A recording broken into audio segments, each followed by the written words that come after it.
Hello, everybody.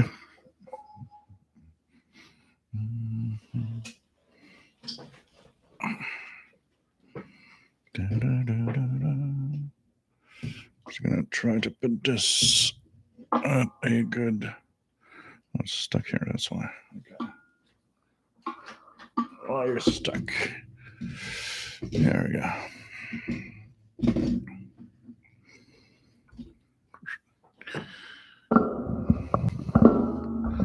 Hope everybody's all right. Checking it out. Everything seems okay. I'm going to do a little something here. So I found out how to remove the heart and icons on the right side. I have to do it before in the chat. I have to do it before I put live stream on. It's an option that I can take out, so I don't see it, and hopefully you guys don't see those icons and the in the chat room anymore. So okay, let's start this. I'm just gonna slowly. There we go. So cheers, everybody.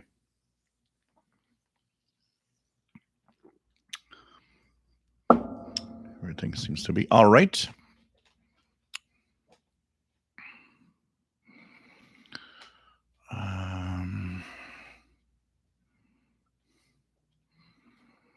So now I know that I can just have to be careful to remember to remove the check mark every time I put the live stream on. So hey everyone, welcome aboard, and this is the live show that we are here every Saturday, and well, we talk about radio and have fun with radio, and just tune around. We're going to talk about a few things radio. We're going to talk about also, as you know, summer. There's a few questions I got that I thought I'd keep for the live show today, and I think it's going to be interesting to check that out because there's a lot of misconception of propagation in the in the times of summer propagation for winter propagation, and there's a lot of changes, and unfortunately, a lot of people keep the same habit on every season and don't understand why. There are times when it gets crappy results and you don't hear that much, and that's because you got to adapt yourself to the seasons, and of course, depending on the solar activity also. So, anyways, my name is Gilles. I'm located in the Montreal, Quebec, Canada, the region that had a tornado watch on what was it, Wednesday, Tuesday, which was very bizarre. Thursday, I think it was Thursday. Yeah, Thursday. It was very, very weird. And we did have some pretty bad weather, but no tornadoes here in Montreal, but there were a couple that apparently have been seen not that far away from Montreal. So, anyways, it was kind of a weird day on Thursday with all the weather and the bad weather we had, and a lot of rain. We had about a good 3 inches of rain in about 2 hours, which is a lot of rain.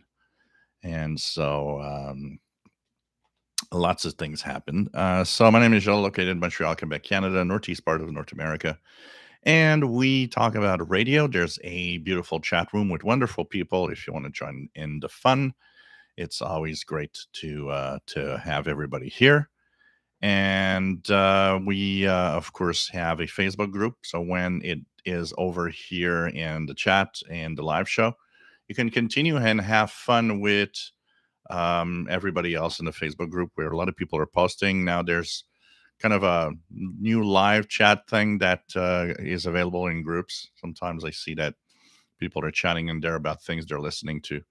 So it's an active group, and it's a fun place to be if you want to continue the discussion on radio. And what's cool with our groups is that the Facebook group and here the live show, people are pretty, civilized, and there's no, no bad stuff. I keep getting invited into all sorts of Facebook groups of radio, and I end up getting out because I just can't stand it anymore. At some point, it's just, half of the discussion goes into bashing shortwave, and there's nothing on, and the other half is like, I don't like that. That's not what we are here for. We are here to entertain ourselves and listen to the radio, and there's stuff out there to listen to, much more than a lot of people think there is. So it's a great place to be, and this is also a welcome place for any newbie, anyone that just starts in the hobby and needs help, and or even experienced radio listeners or amateur radio operators. Everybody's welcome, and that's a cool thing here.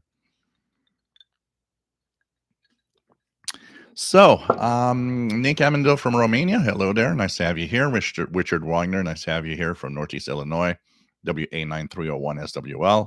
David's Radio Rumor, nice to have you here from Central Georgia. And yes, it is Paul the Cat Show here. Needs to show up. Fred Waterer, nice to have you on board. Says, love that photo of Paul. We all know he's the real star of the channel. He is indeed. Vienno Marcel, nice to have you here. Pretty cool to have you on board. From New Brunswick, we have Charles, Ethan, nice to have you here from Louisville, Kentucky. Justin, nice to have you on board. Wondering, how do you know where a signal is coming from on shortwave? To know where a signal is coming from, you have to first know the proper transmitter site. So you need to know the transmitter site. There's a lot of also, because the problem also for a lot of people is what I'm listening to. Is it, because today that's the question, is it a relay from, say, WRMI, or is it from the website? From the transmitter site or the country. And that is where you actually need to know and see what exactly is, where it is from in the lists of frequencies and times that you will actually see online. And that's where learning, the little jargon of what the transmitter sites are and so on. And also you get used to it at some point, that some stations always come from a certain, transmitter site. There's more complex transmissions like the BBC, for example, which has so many transmitter sites around the world that they use. Which one are they using at a specific time? And this is in the schedules that you'll know. And once you know the transmitter site, well, then after that, you can kind of, look at transmitter site where the signal will probably come from, and a lot of information also online on the general direction where they're transmitting their signal to. So, if you're listening, like here in Montreal, if you're listening to, when I listen to the BBC at 04 UTC, which is midnight here in Montreal, that amazing signal comes from Madagascar. And the reason it's so good is because the frequency chosen for that time is great.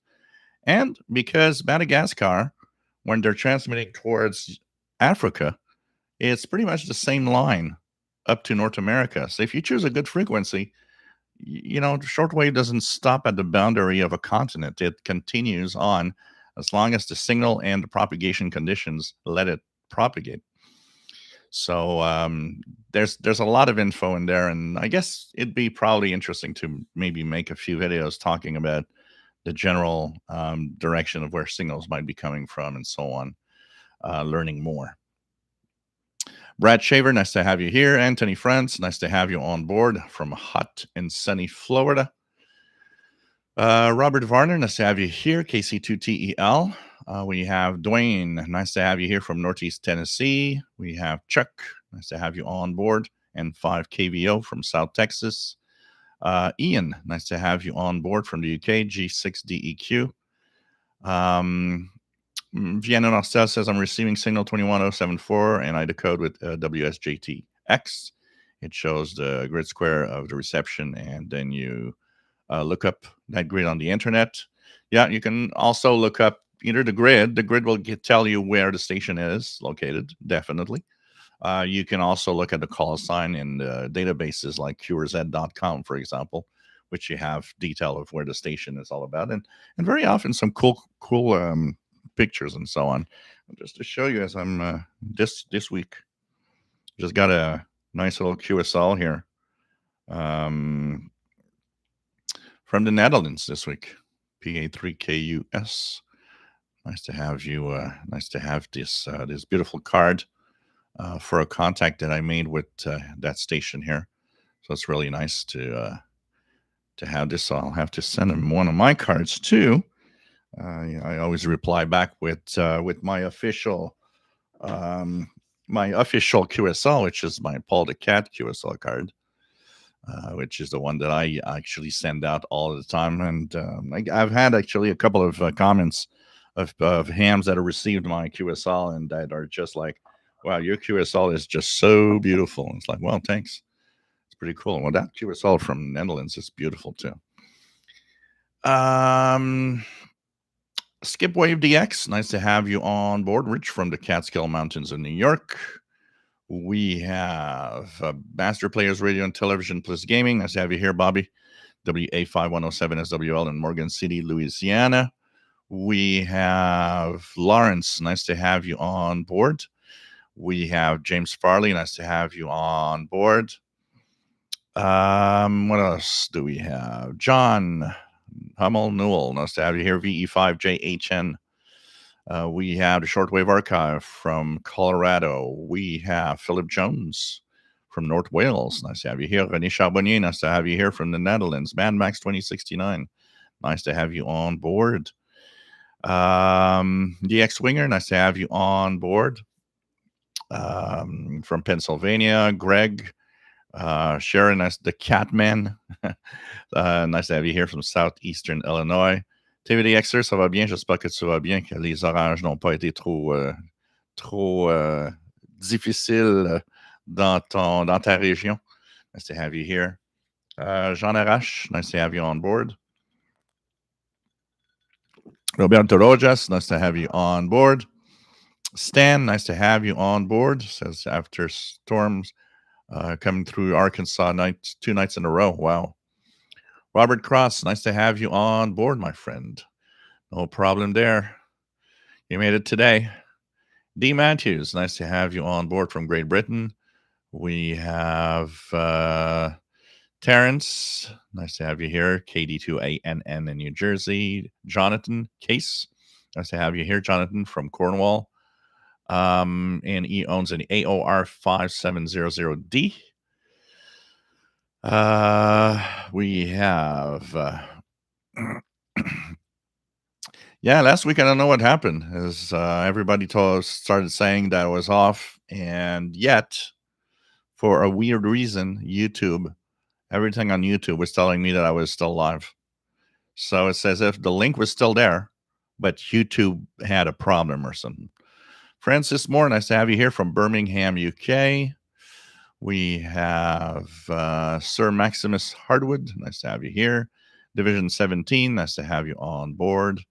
Yeah, we didn't lose power here at all. During the storms and everything, a lot of people did. We didn't hear at all. So it was pretty good. TV Radio 1972. Nice to have you here.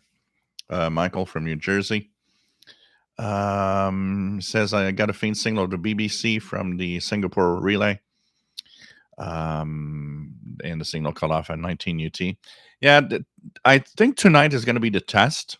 We're on the 15th. The official date that was announced was the 16th. So if that date holds true, then tomorrow is the cutoff point. Starting Monday, we shouldn't be hearing Singapore relay. If we still do, then that's kind of interesting. Bart Nave, nice to have you here from East Tennessee. Robert Varner, the weather is weird all over the place. Yeah, definitely. So weird. So weird. Um, JDA Dakota, nice to have you here. Winsville, Missouri. We have Darren Rogers, nice to have you here. KB2AHS in Long Island, New York. We have KW1161, nice to have you on board from Tucson, Arizona. Skip, and 2EI, nice to have you here.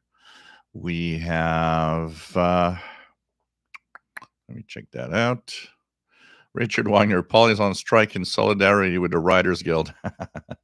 I don't think he is, but he's very lazy. It's hot, so he's kind of very, very lazy, and I didn't put a lot of air conditioning today, so. RY491, what sort of power does CRI use? Massive signal all day. Thomas in the UK.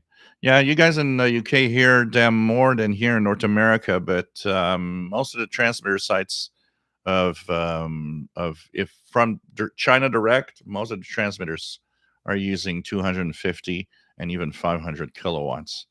And a lot of them are to jam other broadcasts also, which, of course, they pump out the maximum amount of power available. I did a little survey at one point. I was kind of curious and found out that the enormous amount of signals from China Radio International, China National Radio 1 and 2, and their music channel and their jammers everywhere. And they literally have hundreds of transmitters there in China.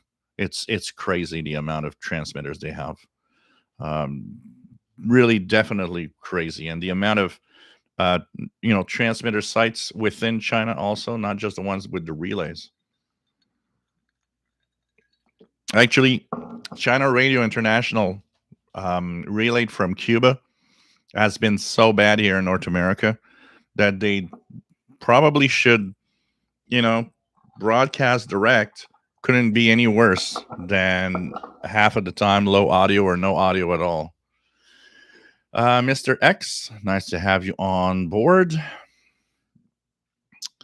Mark Dringer, nice to have you on board from Wisconsin, W9USO.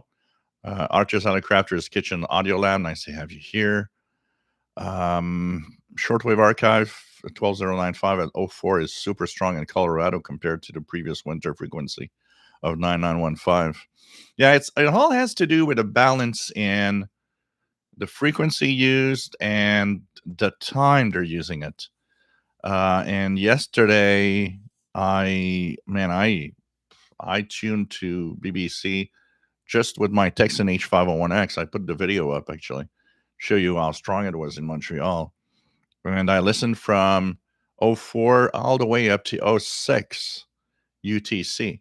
Now at about 05:30-ish, you see there's a fading happening. It's starting to fade out slowly. And at 06, it was still, you could still listen to it, but it definitely didn't have the same strength.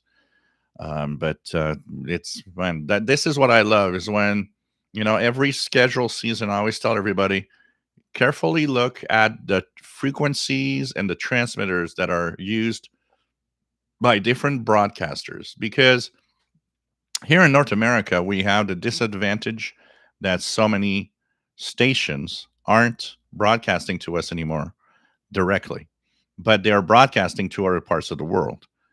So my hope every time that we change schedules is that stations I want to hear will be choosing a time, a frequency, and a direction of, transmission that will favor North America. Now, 12095 from Madagascar obviously favors us really well. And, I would wish they would use a few more frequencies.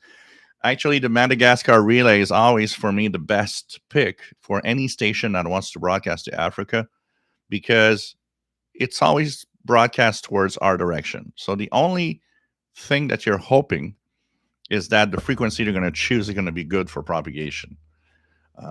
Just look at what is the African Pathways Radio, something like that. It that booms in here, and it's because it's Madagascar. It goes to Africa, but it's frequency chosen and general vicinity of transmission. The same goes with for me with Radio Japan and French. The Radio Japan French transmission from that Madagascar to Africa, as long as they choose a correct frequency, usually gives a good signal here. Mostly in the winter because they choose a very low frequency in the summertime, which does not work very well. But in the winter, usually they have 98.5. That one usually works well.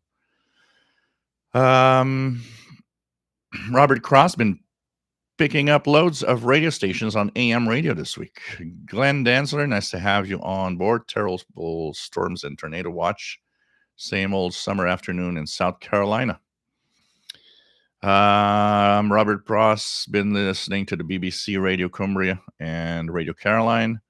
Garrett Brennan, nice to have you here. We have RY491 says, have you warmed to the S2000 any more now after having it for a while? It's still my go-to radio, so convenient.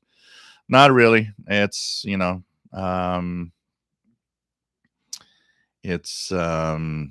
it's not my favorite, but the important thing is that you like it, and when you use it, you like using it, and it's fine. And that I think is the important part. I almost don't use the radio here. Sparkyzilla, nice to have you on board, my friend. Listening to Shannon Volmet on 12264 kilohertz upper sideband in southeast Wisconsin. I see your stuff a lot on because I post on Twitter, and on Twitter I see you a lot. For some reason, you are one of the ones I see the most. I see all of the stuff you post there. Hope you are well, my friend. Andy New, nice to have you here from the UK. I'm 7CUN.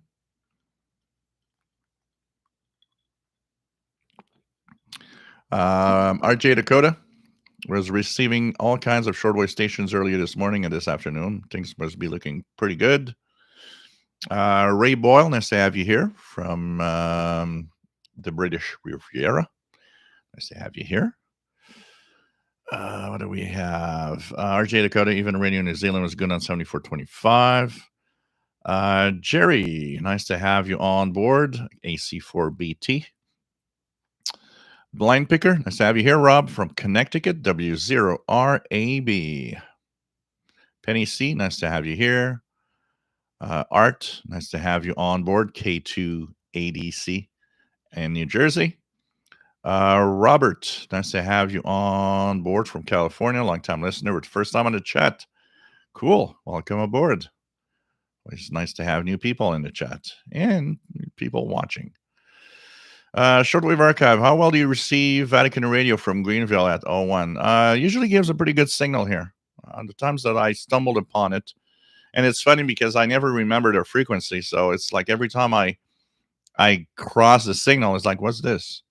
And I always look at the frequency, it's like, oh yeah, Vatican Radio. I wish they'd have an English or French language at that with that transmitter site, because I mean it's really, really strong here. Robert Cross came up good idea that AM radio stations should use on their transmitters. They should use solar panels on electricity usage. Yeah, well, they need to have a lot of solar panels because a lot of energy coming out of those transmitters. It takes a lot of power. Neil Rigby, nice to have you here from the UK.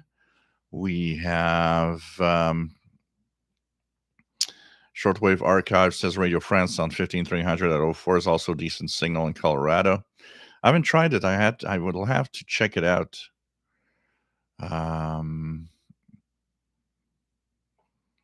Have you noticed that the static from lightning storms sounds different now?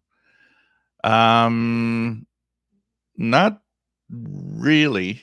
I found, because the static from lightning storms depends on so many factors, from the frequency, the amount of lightning, to the distance, to the propagation conditions to bring it. So are you hearing something that's local to like 50 miles, or are you getting something that's 1,000 miles away? So the difference in sound could be due to from the area from where and the propagation disturbances and of that same sound, because they sound pretty much the same for me. Sheila, nice to have you here from Belleville, Ontario. Jim Gordon, I remember when radio, Netherlands and English to Europe used their Madagascar relay. The Dutch transmitters were too close due to the short skip to our UK listeners. Yeah, that reminds me of Radio Canada International using Sackville not being that far off from Montreal. When they were using certain frequencies, it was impossible to hear in Montreal. So you were always hoping, like 5960 was always good. But as you get higher, if like 9755 and those higher frequencies, often it just skip over Montreal, especially at certain times of year. VT Radio, Paul, nice to have you here. AA1SU from Northern Vermont. And Canada Day was fine. It was pretty cool. Michael, nice to have you on board from Northern New Jersey. We have Justin, what is the upper sideband used for? Upper sideband is what most utility stations and a lot of amateur radio stations use on the upper part of the band. So usually anything that is utility signal, it will always be an upper sideband. And the lower sideband, for the most part, is any amateur band below 10 megahertz. There's an exception to the rule in 60-meter band, but for the most part, that will be lower sideband. There's a few other exceptions to the rule, like for some reason, a lot of peskies of fishermen seem to like to use lower sideband when they transmit. I've heard pirates sometimes in lower sideband, but the big majority of signals on shortwave are upper sideband, actually. And it is for listening to these signals. Can do a little example here. For example, if I tune to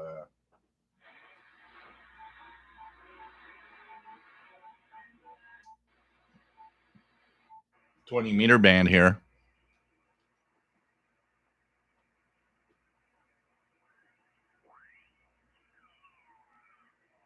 Let's get a stronger one. There's one here.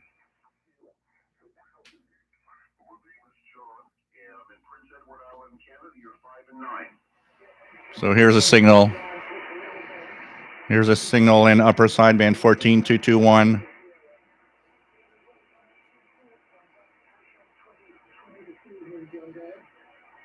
band's pretty good today. We've already worked Alpha 41 and 9 Kilo 2 and heard a bunch of other stuff, so it's a good band. All right, thanks a lot, Liz, and nice to see you on 20. G0 Alpha Zulu Echo, Victor Yankee 2 Whiskey. So that's an example of upper sideband being used on 20-meter band. And their station is G0, so it's a station from the UK. Bill Mean, nice to have you here from Pennsylvania. Enjoying my new AirSpy HF Plus Discovery received from birthday last night. Cool. It's a great little SDR. Works great. Honestly, works very, very well. So, and it's very portable. If you want to make a little setup that requires a very small device, it's so small that it's easy to just make a portable SDR out of it. Have fun. Skip. That is possible. That's the thing that I didn't think about, but like Skip is saying, the different sound of the lightning crash could also have something to do with the audio filtering. Definitely. Because different radios will not have the same sound for these same lightning crashes. So the audio filtering, the frequency response, what filter, what bandwidth filter are you using at the moment that you're listening and there's static crash on the bands?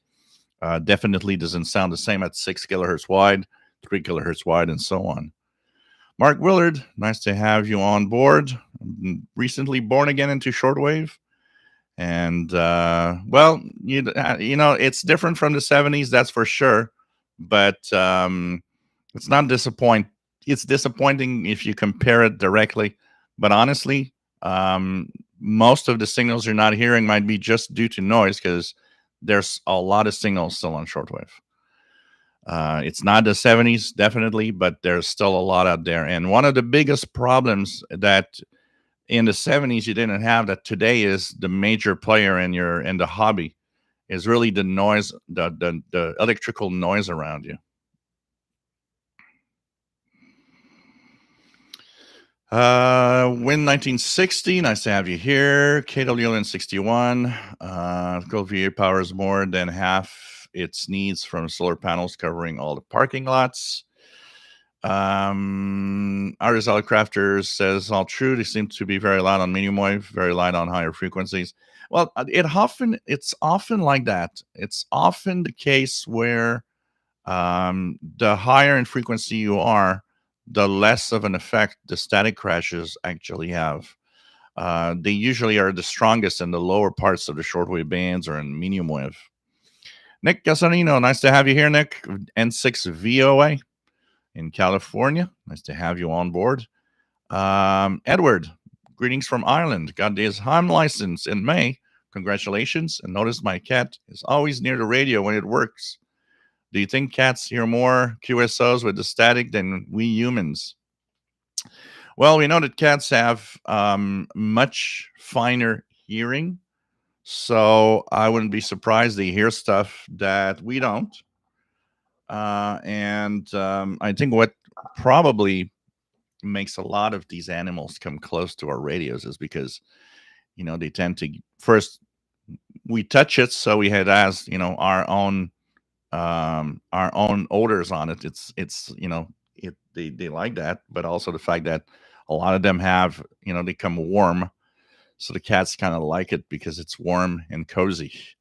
But I'm pretty sure they must hear, you know, they must hear things we don't hear. That's for sure, because I mean, they have, their ears is just incredible. Bart Name says, I'm closing in on 800 medium wave station captured thanks to software-defined radio and the ability to make IQ recordings. Sure makes the Xing so much easier. Oh, yeah. We have tools today that are just amazing. Art, we could go a copy to Morse ID on 36600 FM. YSD, after some Googling, location was Sheffield, Canada Air Force Base. It's possible, yeah. And remember that every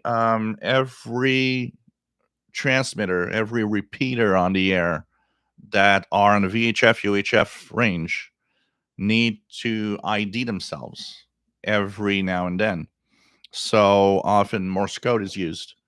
And usually when you actually decipher what the call letters were, you just Google the frequency, the call letters, and you often have a good idea of where it is from. Tim, nice to have you on board from the Bavarian Forest, Southeast Germany. Welcome aboard, my friend. Oh yeah, the VHF low band. I have to try it when there'll be some openings for 6 meters. I need to try it. It was one of my fun parts when I was on my scanner craze moments in the 90s. I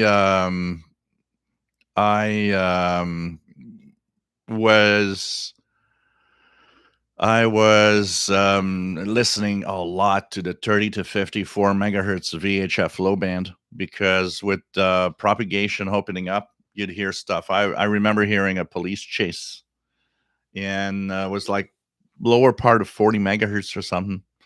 And it came out after some search that it was a police department in Texas. And I could hear the police chase up here in Montreal, which was kind of amazing. Mita Lunar, is there any pros or cons to using USB versus LSB? I wondered why there was never any consensus to just use one or the other on all frequencies. For two reasons. First of all, there's no advantage to use one over the other at all. At all. It's single sideband, but it's reversed from each other. So What is cool to have both is that you can actually have with a good radio. I mean, not a radio with a BFO knob. Usually these radios, they don't resolve well enough. But if you have a radio with frequency precision for upper and lower sideband and good selectivity, you could actually have two transmissions on the same frequency and just switch from one to the other using the upper or lower sideband button. An example of that is a few times it happened here that I could hear 6925 Pirate upper sideband, and I would switch to lower sideband, and then I'd hear the Peskies, the fishermen, on 6925 at lower sideband. And they weren't interfering with each other because they're each going in their own direction. So there's no difference apart from the fact that one is reversed compared to the other. One is up from the frequency when you are in upper sideband, and lower sideband is goes down from the main center frequency. That's all. But there's no advantage to one over the other, and it's just utilities are all in upper sideband pretty much. Apparently, the ham part of upper lower sideband has to do with the fact that in the past, in old days, because of the way technology was, that's where the lower and upper sideband was chosen because of technology limits on ham gear, which we don't have today anymore. But there is a consensus in some way. If you think that all the utilities are all upper sideband, and the hams, they're upper sideband above 10, lower sideband below 10, exception once again to the rule of 60 meters, which is upper sideband.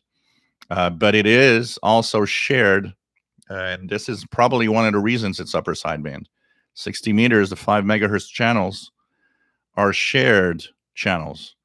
There's other users in there that can use that channel. So they will block, like the Yaesu here, my Yaesu FTDX10 gives me my 5 megahertz channels blocked in upper sideband on each one of them.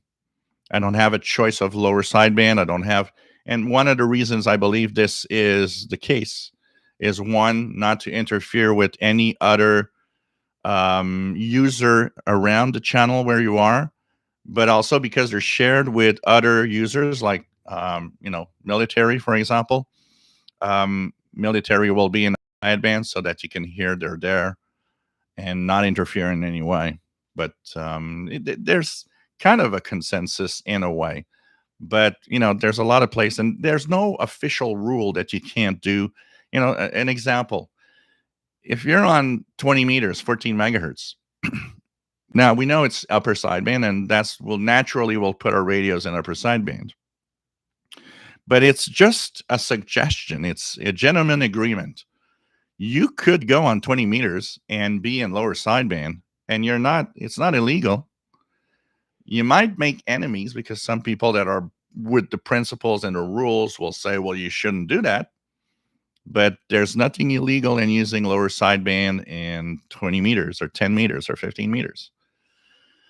It's really much more a gentleman agreement. It's like that, when you look at an amateur band, we have all of these little gentleman agreement rules of, this is the part for CW Morse code, this is the part for digital, and even in the digital, you'll have, this is the part for that FT8, PSK, RTTY, so on. And then you'll have, the single sideband part and so on. You could go on FT8 on 20 meters at 14,300. Nothing illegal about that. Once again, you might make enemies because a lot of people abide by the rules, and it's nice that people really follow as much as possible the rules, because it prevents interfering with each other with different modes. Because there are things, like when you do FT8, when I do FT8, my volume level is very low. If I do FT8 on a frequency that's not intended to be FT8, Um, because I keep the level of the sound low, I might not even hear somebody was on the frequency and interfere with him. Of course, I would listen, but still, you never know. But it's fine that we abide by rules that are gentleman agreement, and most will follow. There are exceptions. For example, on FT8, if you DX on FT8, you'll notice that a lot of the rare DX will not be in the main FT8 channels. They'll be a little up or down from there. And sometimes up by 20, 30 kilohertz. So they're kind of not following the official rule, but it's often to get out of the main interference from the main band.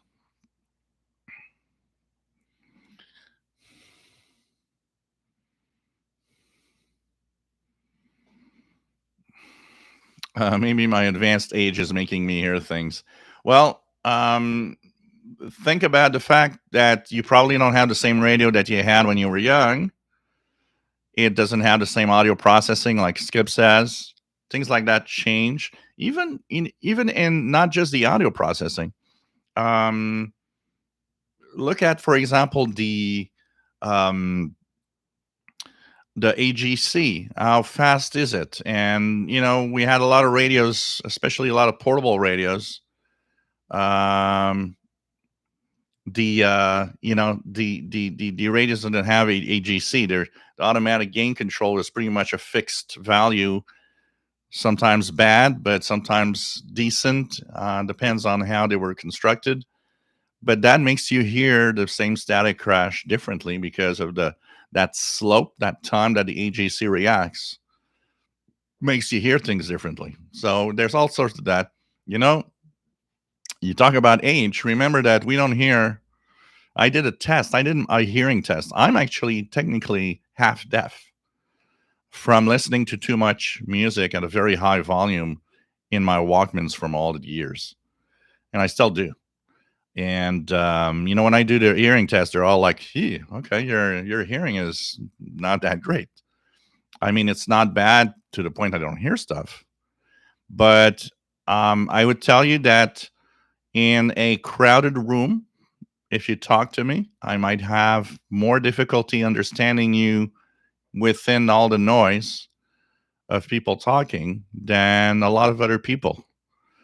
And actually, that was a question I had asked when I did the hearing test. Is I tend to believe that I have a harder time hearing what people are telling me in a crowded room than others.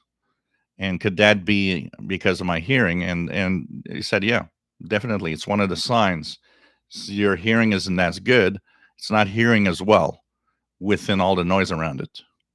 So it's definitely age and the amount of rock music they listen to at high volume. So many things. Benny C, I have the Texan PL660 on the side of the radio. There's a antenna gain switch, which one I should be using, DX, normal, or local? Well, think about it as a set of attenuation. DX means it's the most sensitive. That would technically be the one you use to get the weakest signals. Normal, there's some attenuation in it. And local is really attenuated. The signals are much weaker. The reason it exists is because in normal conditions, if you don't have any overload on the radio, DX is probably the position to use it most of the time.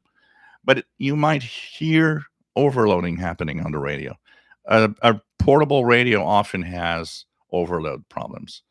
So that's why they put the DX normal local. If you start hearing overloading when you're listening to stations and you hear another station that's not on the frequency kind of mixing in, well, the radio is having a hard time coping with the strong signals.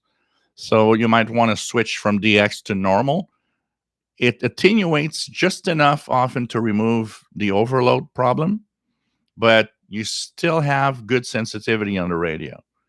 And local is what it says. If you have a hard time, and that could actually be used a lot in the medium wave band.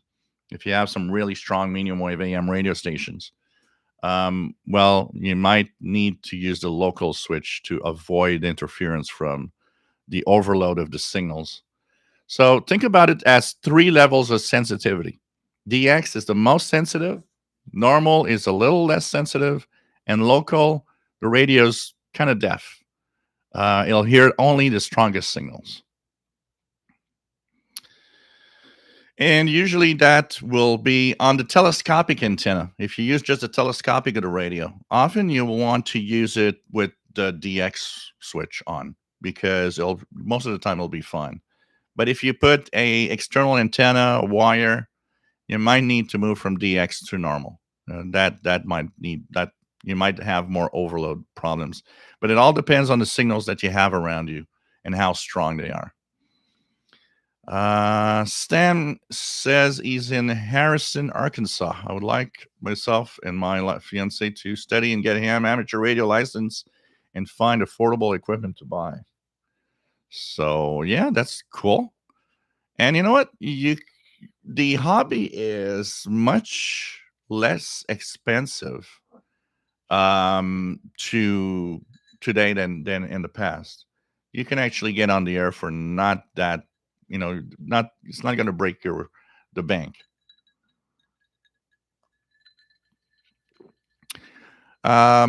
Steve Burnham, nice to have you here from Central Pennsylvania. Thank you for being here. Trevor, pets probably like the 60 hertz buzzing sound too. Possible. Yeah, Mr. X, cat's whiskers. It's the cat that actually brings in the signals.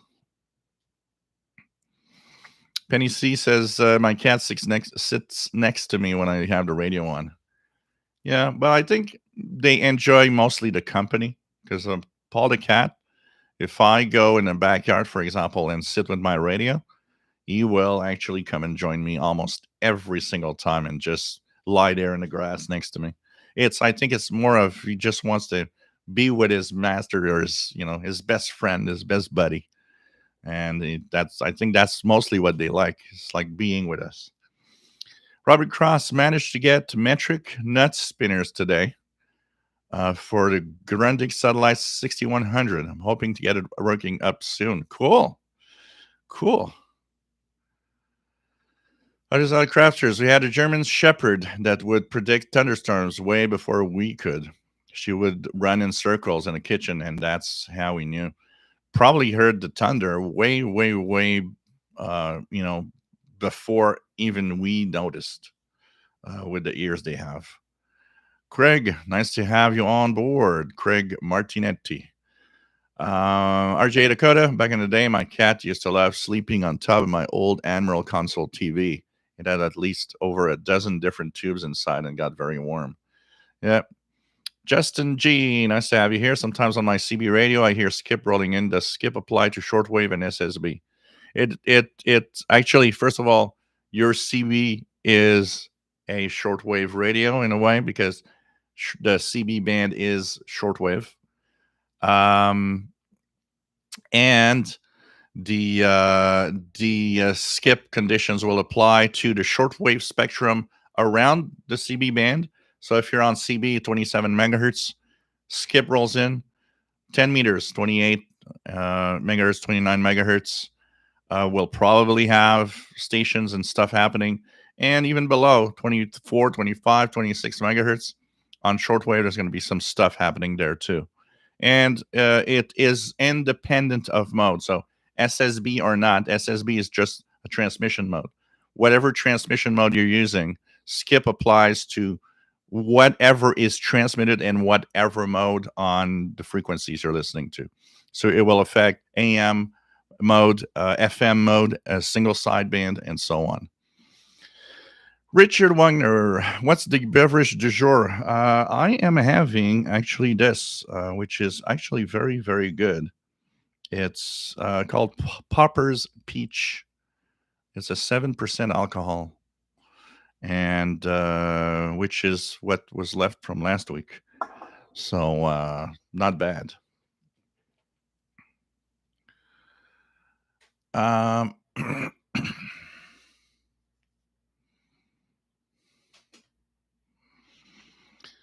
do we have? have? Fred Roder says I had a dog in the '80s who got excited when he heard the interval signal for Radio RSA in Rye, Italy.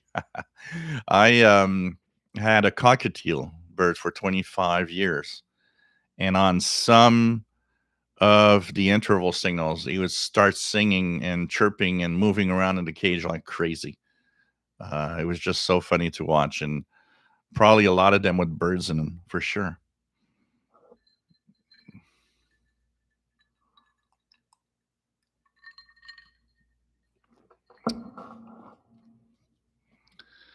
What else do we have? Let's try to go down. Curtis Gums, is there a big difference in DXing on a tube radio compared to the newer radios today? I would tell you that for the most part,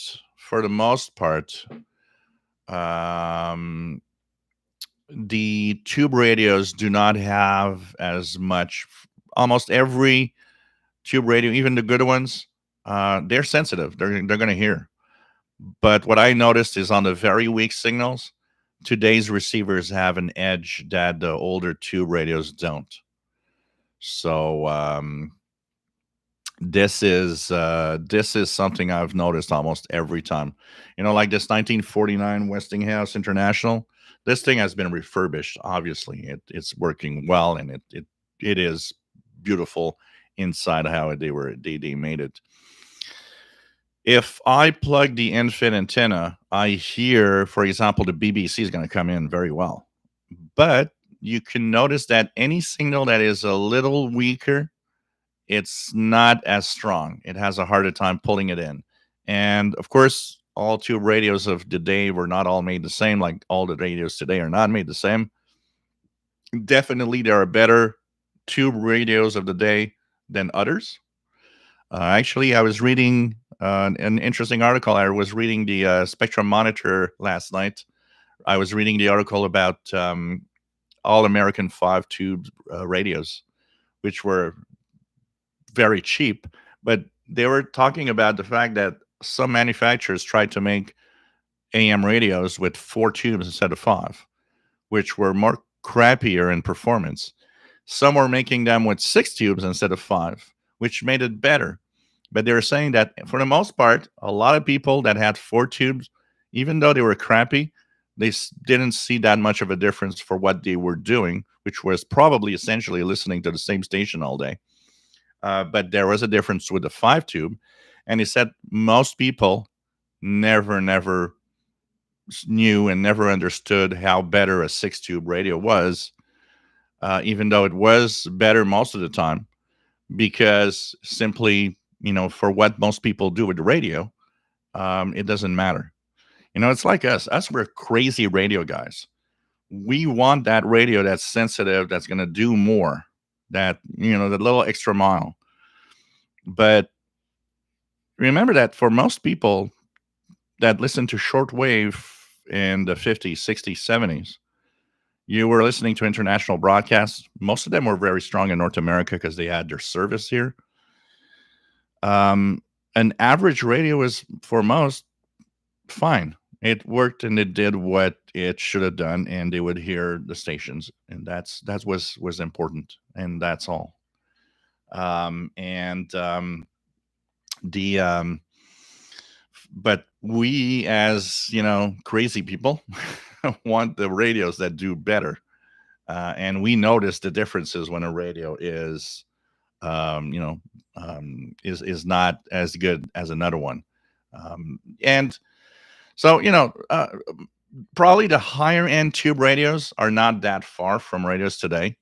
But even the higher end radios that I heard over the years when we tested, in the weak signal, often today's radios actually have an edge. They're more sensitive than those in the past. But don't get me wrong, there's some really good tube radios out there for sure. What time does VFF evaluate broadcast and what are the frequencies?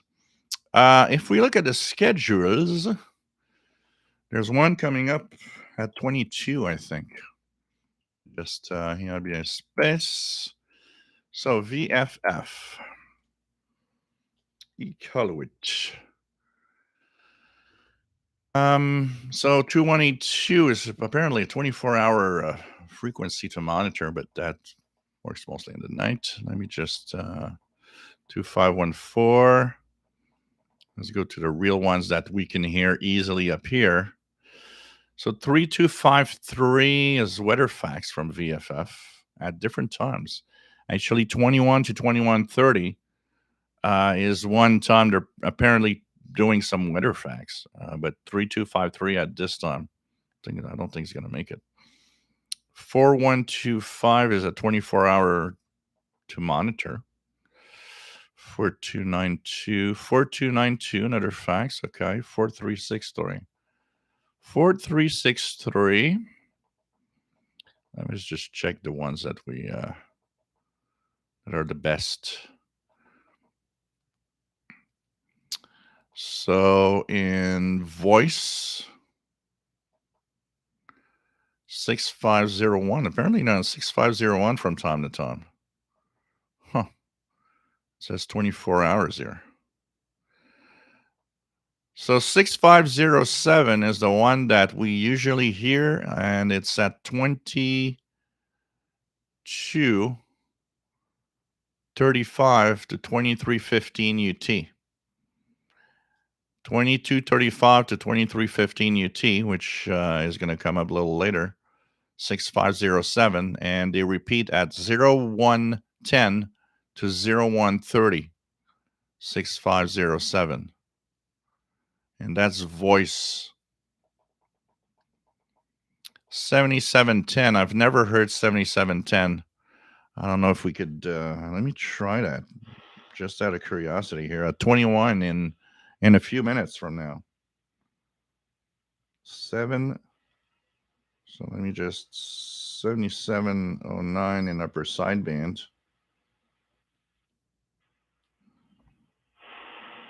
It's supposed to be in a couple of minutes, weather facts out of Iqaluit, and it repeats at 2200. But I've never heard that one. The one that I hear is strong is really the 0330 to 0340 UTC, which is Navtex 8416.5.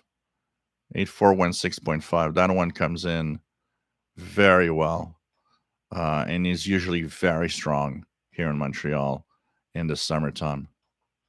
So there's quite a few frequencies that is interesting to monitor. Iqaluit radio has apparently a 24-hour frequency where they could be heard on 12290. That's interesting. 12290.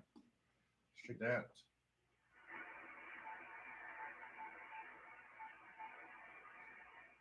Just leave it. I'll just leave it there and see if we hear anything. 12520 also apparently in radio teletype. Huh, that's interesting. A lot of frequencies I've need to check. You have higher frequencies, 16420. Let's try that one. That one might have better choice here in the daytime. 16420. We'll leave it there, 16420. So there's quite a few times and frequencies they are using. Check EIBISpace.de website. Go on the list, frequency list, and use the search of your browser and just type VFF. And you'll see it's all going to come up, all the frequencies that are using, the times, and so on.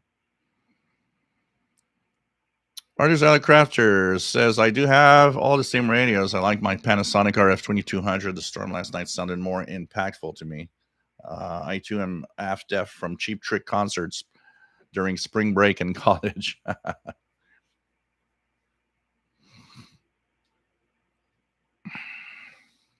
Philip Jones got a text in 501 out of the bedroom and hearing amateurs on 14221. The built-in whip. Cool.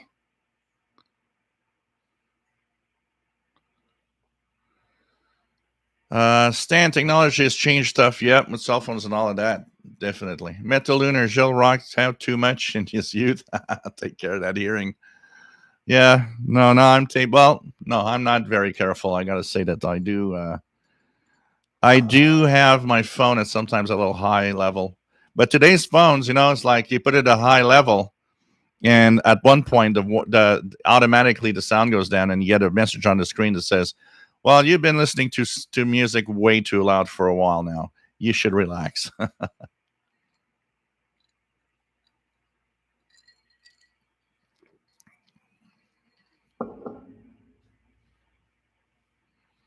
Interlunar, that's often what I hear from people as we age.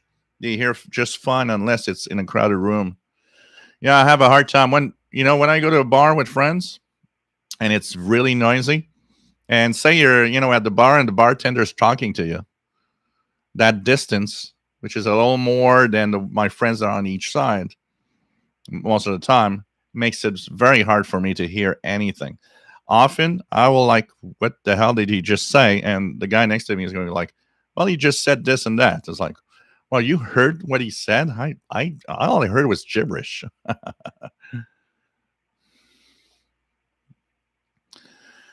You're welcome, Penny. We are here for that, answering questions.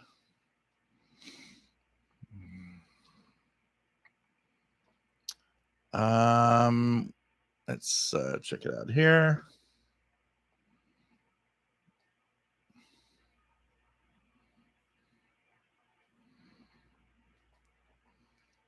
Where was I? There you go. Okay.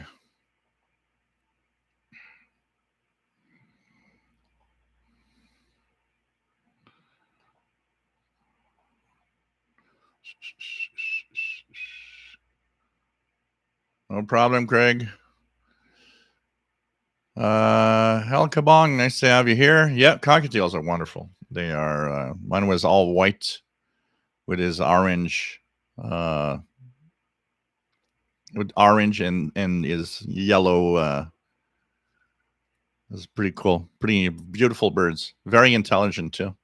The first years I had him, he actually would come over. He would get out of the cage, fly in the house, come on my shoulder. And especially when I was eating something, I was curious. He would come to my shoulder and see what I was eating. But he aged. He stayed more in his cage. And in the end, he was like almost only in his cage, except when he was panicking. Sorry, guys, I'm just have a hitch. So only when he was panicking, if there was a loud sound or something, and then he would just, because I always left the door open if he needed to, when he panicked, for example, I preferred that he panic leaving the cage than panicking in the cage because it's a big bird and panicking in a cage is not fun.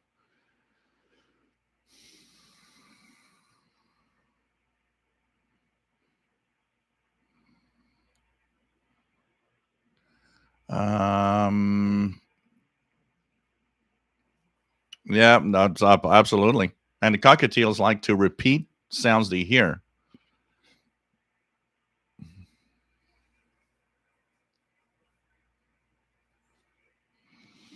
RY491, 10 meters is open almost every day now. In the summertime, it's not as good, but as we'll move through the August and September, you'll see that the 10-meter band is open all the time. It's open almost every day. But like the high absorption in the summer doesn't make it as good as in the winter, though. I'm waiting for winter for the comeback of 10 meters for me because it's just a little weaker now, but it's generally open pretty much all the time now. It's a question of looking and tuning around every day. Take the time to tune around every day, and you'll hear stuff. Definitely.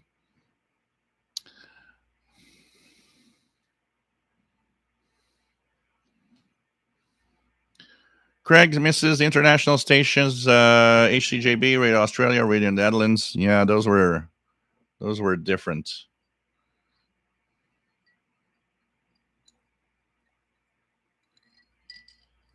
Yeah, there were a lot of those, Justin, radios that were meant to receive and pick up analog TV signals.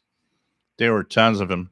I even have a few here that that have the TV band on them with the TV channels.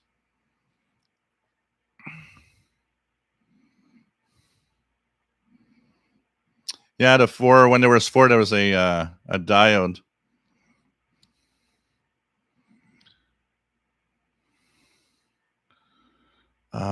John, Tampa, Florida. Nice to have you here. Francis Moore. I have SDR player RSP1 RSP1 running on SDR Uno.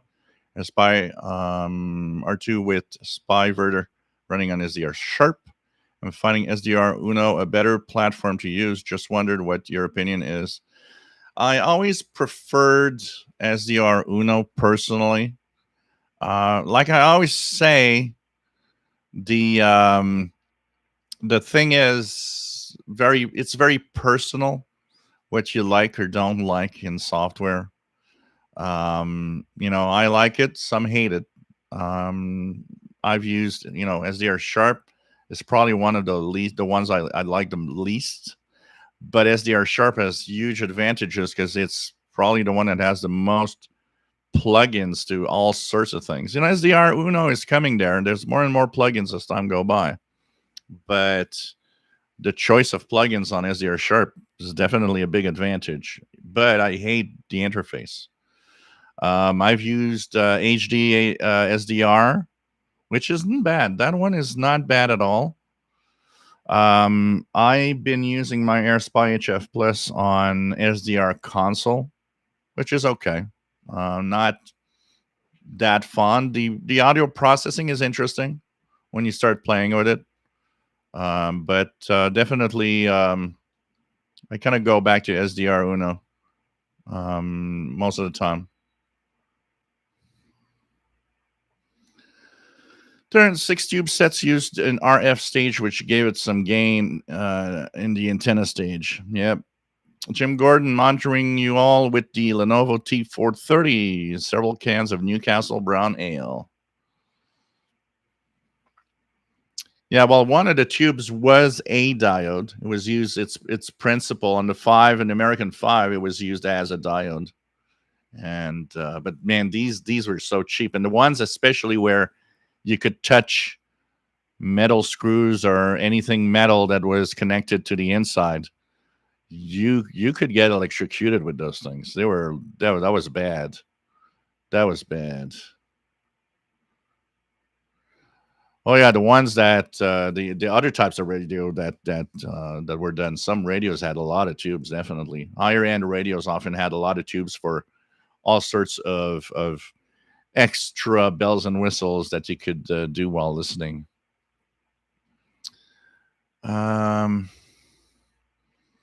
Sam, what's the best website to check for shortwave frequencies? You can check out the the one that a lot of people use is shortwave.info here because of it's easy to use to find what you're listening to and so on. So this is one that I can share here. Short.wave.info. One that I use that I like because it has more accuracy than most other lists, but it is a list, and that's what makes it hard for a lot of people to understand. When you go to that page, the IBI space, there's BC, the broadcast sorted by time on the left side, sorted by frequency on the right side. That's my favorite, but like I said, you got to kind of understand and decipher a little bit of the codes used to understand what the broadcasts are all about. For sure. So these are some. Maybe some of you have your favorite that you could share with him for the shortwave frequencies.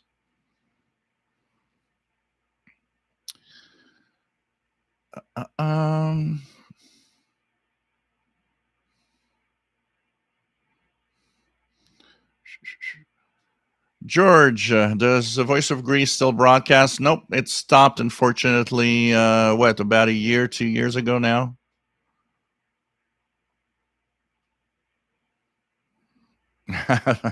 Fred Waters says, I'm glad my hearing is intact. By the way, speak up, Jill, and quit mumbling. Blogger Die needs a radio with subtitles. That'd be good.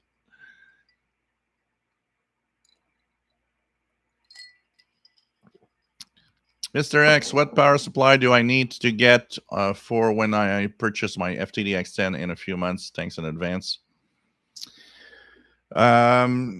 There's all sorts. If you want to have some heavy duty, very heavy linear power supply, you can get that, which will technically be very quiet. But honestly,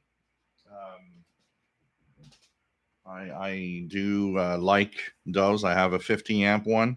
This is the 30 amp one, which is amp enough for the FTDX10. Tech Power TP30 SWI. And don't worry about the name Tech Power. It comes under different brands. Just look at what it looks like. If it looks like this, they're all the same. All exactly the same. This is 30 amps, and it is heavy duty, is well made. It's a switching supply, but it's lighter than a big linear supply. It's not very expensive, and it's well built, and it has a noise offset. But if your installation is good, like I have here, you won't hear any noise in your radio with that. But if you should, the noise offset can have you move the buzzing of the switching. But man, this power supply is great. I got the 50 amp one, which basically is the SP. If I look at it, it's what SP.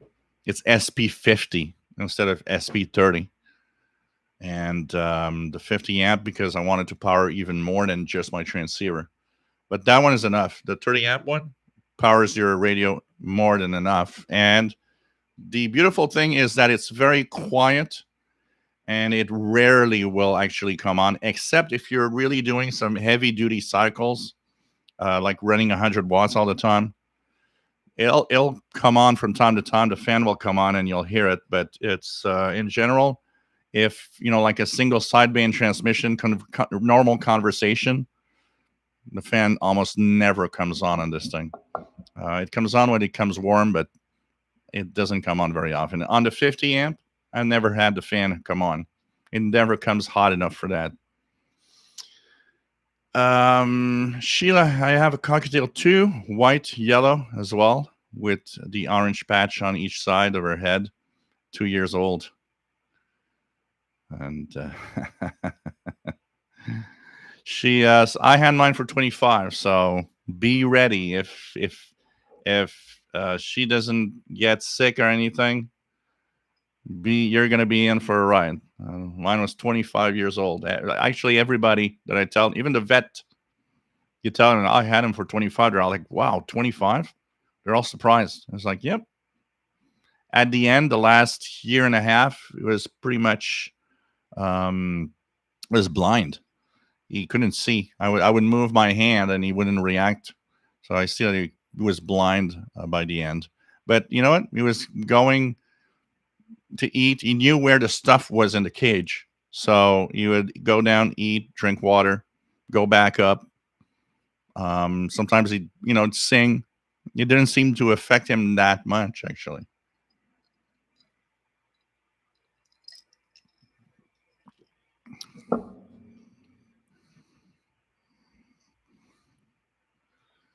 So what else do we have?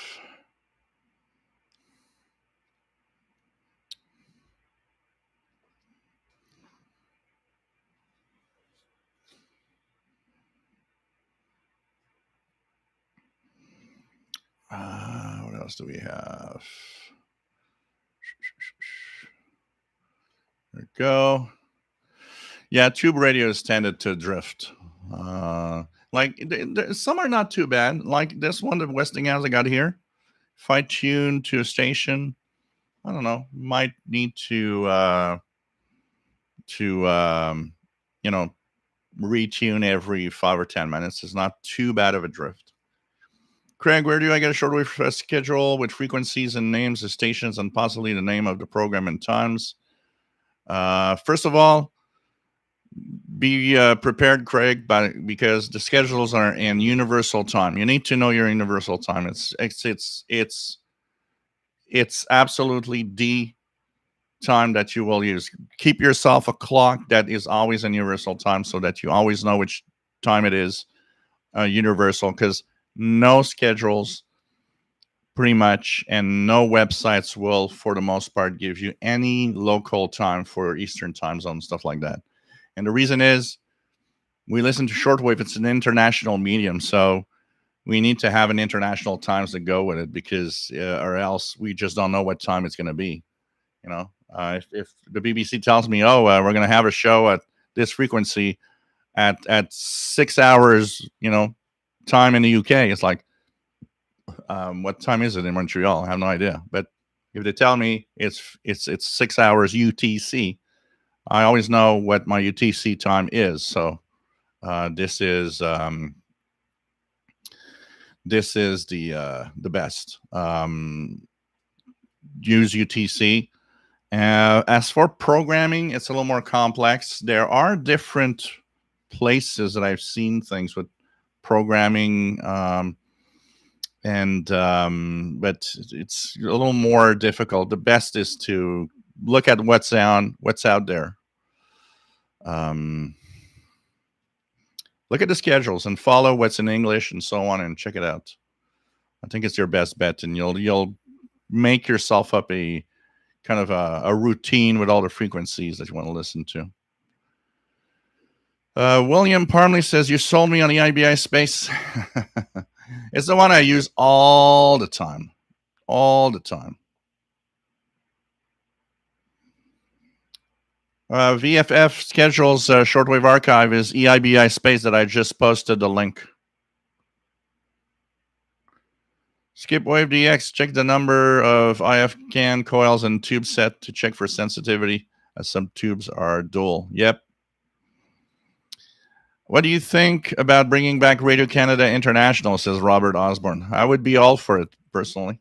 One of the things that I discussed with Sheldon Harvey, and when there's the RCI committee that wants to try to bring it back.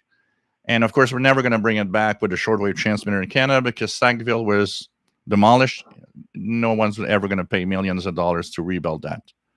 But, and we've said it so many times, now there's, for example, WRMI. It would cost almost nothing for Radio Canada International to be on WRMI. Unfortunately, it'll never happen, because the CBC that has RCI just wants to get totally rid of it. It's been, even the web part of RCI has been shrinking, and the language has been going away, and they just want to have it dead. They don't want to have that anymore. I can tell you.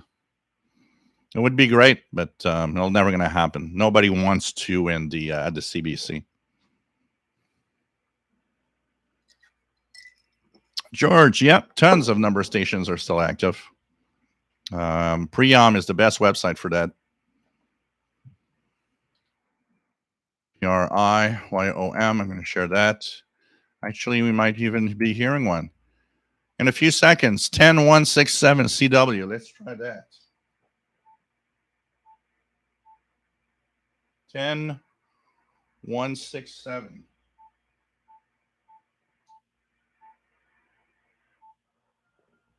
It's there.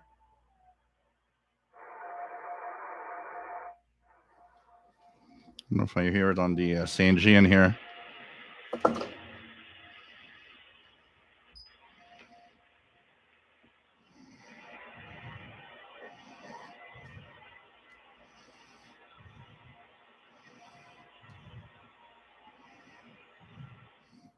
It's there. It's there. 10167 CW or 10166 upper sideband. I'm hearing it. Not strong, but it's there. That Morse code is the M12 Moscow, Russia number station, actually. And there's a radio teletype one, F0S06, that's coming up in 10 minutes on 14881. There's some in English. I just posted this week. I got one from Poland, the Polish number station in English with the oblique message. So Priam is one of the places to check that out. I'm going to share the website here for the number stations. Priam is definitely the website. All right, here we go. Copy. And you have a list of schedules of all the ones that actually have a schedule that you can check out. And they have an extensive archive of old number stations. So check it out. It's pretty good.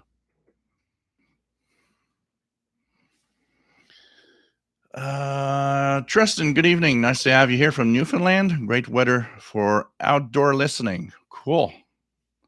John Beckham, I saw your picture yesterday. It was in a Facebook group where you were listening to the radio. It was nice. I was outside in the backyard last night listening to the BBC, Radio New Zealand.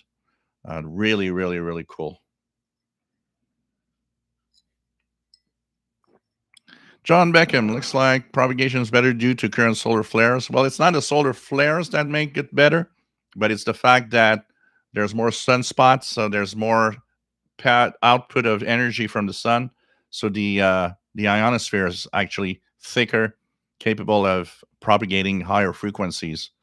And there's a lot of stuff that we don't hear when the higher frequencies are actually not propagating. So there's all of that.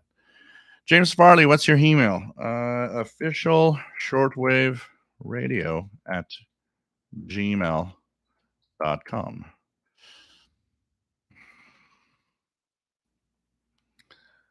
Oh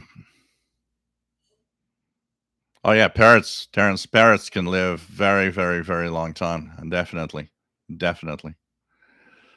RJ Dakota used to get great shows on the CBC Northern Service. My favorite was the Royal Canadian Air Force. Hey, Ricky, salut, nice to have you here, and hope you are going well too.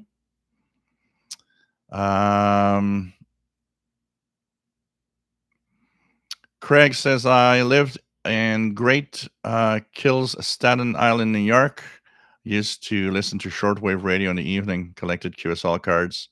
Love the QSL cards from ACJB. Yep, they are very nice. Radio Australia was so good, so great.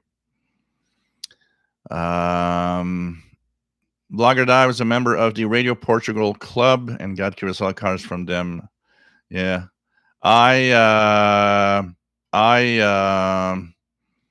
was part of the Radio Budapest Shortwave Club.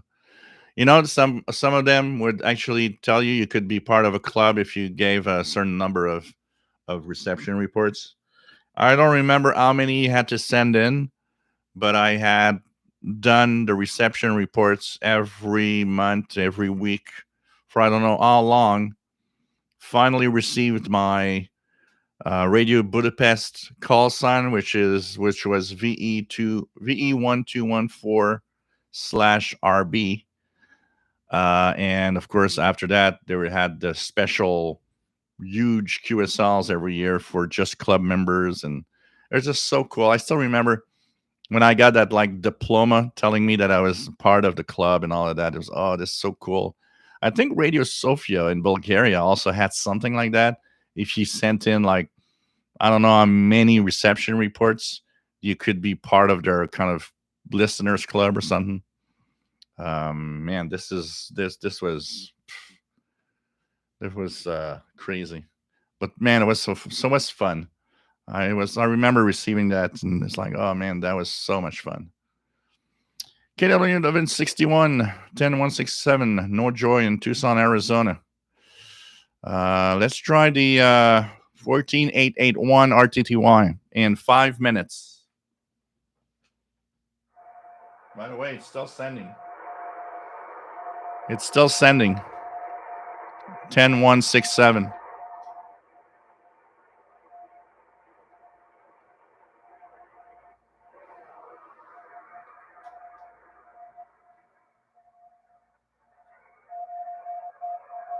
You guys get to hear it?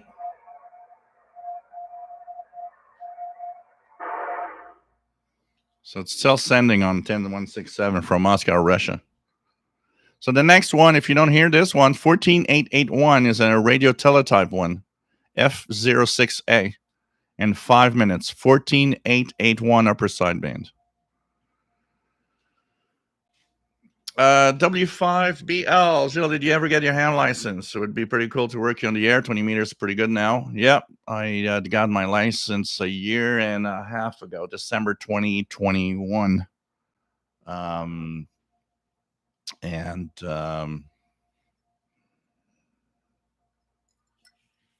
Been doing a lot of contacts. I'm at 140 countries, ham countries, the XCC, and I do a lot of FT8, but I like to do a lot of single sideband also.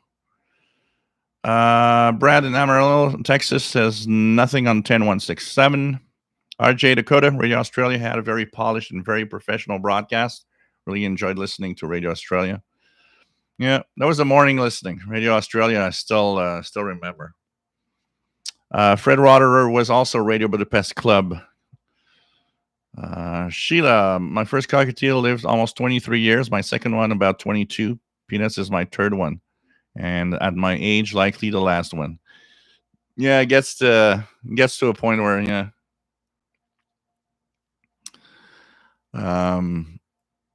Craig was an official HTJB monitor. Cool. Fred Waters says the Radio Budapest Club would let you advertise for pen pals. I ended up with a bunch of them, a couple of whom I later friended on Facebook decades later. This is cool. This is cool.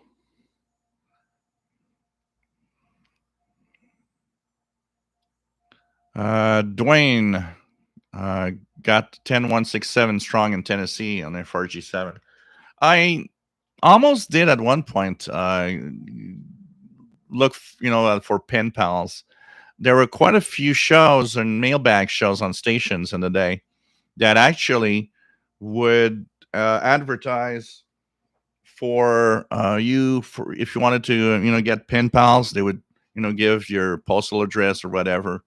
And I remember there was a lot of mailbags that would have the pen pal thing in it. I remember WYFR was one of them. They would give out postal address of people that wanted to be pen pals and stuff. That's kind of cool. A cool way to meet people from around the world. I was more in my little bubble, so it's like it sounded cool, but at the same time, I wasn't kind of there yet. I was not, corresponding with somebody else. I don't know. I'm not sure. But honestly, it probably was a lot of fun. I probably should have done it, honestly. Well, I do something like this now. I'm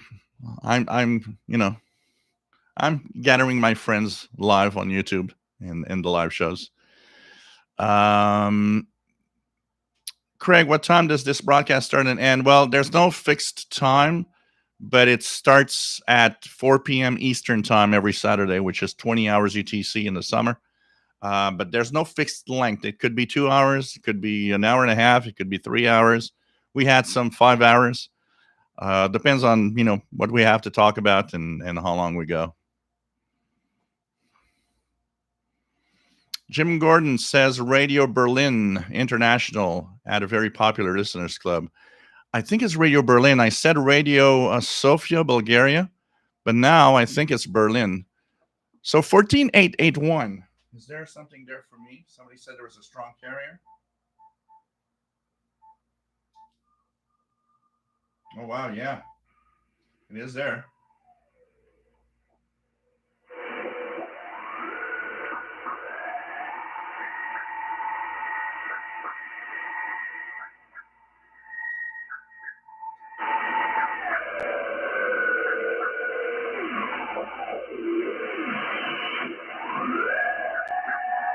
Go on 14880. You'll hear it even better. But it's quite strong here. 14880. Strong, a really strong, weird radio teletype signal. RJ Dakota, still remember Radio Australia on 21740, and then he moved that to 19 megahertz even. Yep, remember. My first ever reception of Radio Australia was 21740 on the old DX100, realistic DX100.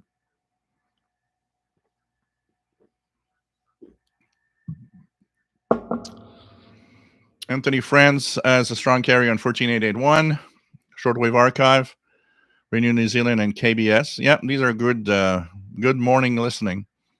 I've had not super strong, but strong enough to hear radio North Korea radio, the voice of Korea, 11710. Andy New, 10166 upper sideband, very strong in the UK. Yeah, you guys in Europe, probably that one it was probably very, very strong.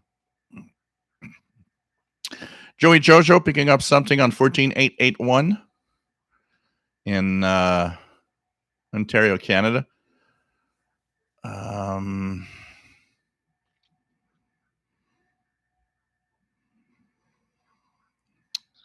With the higher solar activity, check it every day, RJ Dakota. 15575 with high solar activity has been pretty much a regular here almost every day. Only when there's geomagnetic storms happening that they're not there. Division 17 general observation here in Montreal for the past 2 months or so. I have found the AM reception for U.S. stations to be quite poor. 880 New York, 890 Chicago, and this week 620 Burlington.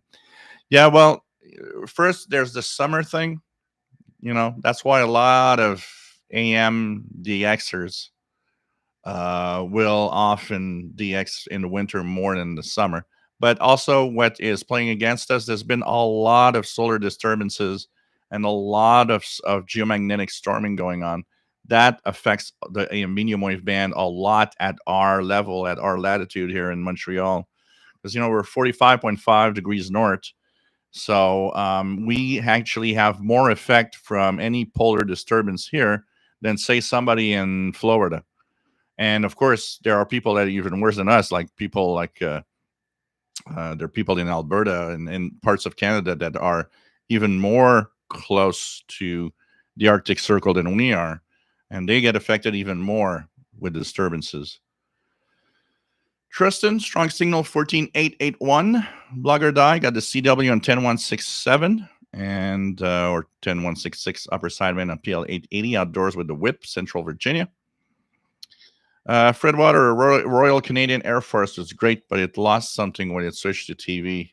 That old theater of the mind thing. Yeah, because you know what they have to they change the format because when it's on radio, when it's audio, you have to word things and say things so that it will create images in your head.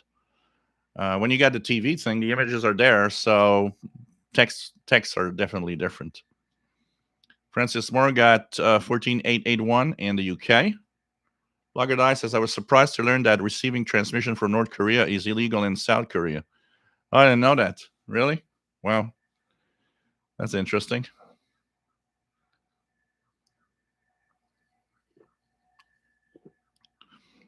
What stations use to broadcast in the 15-meter band?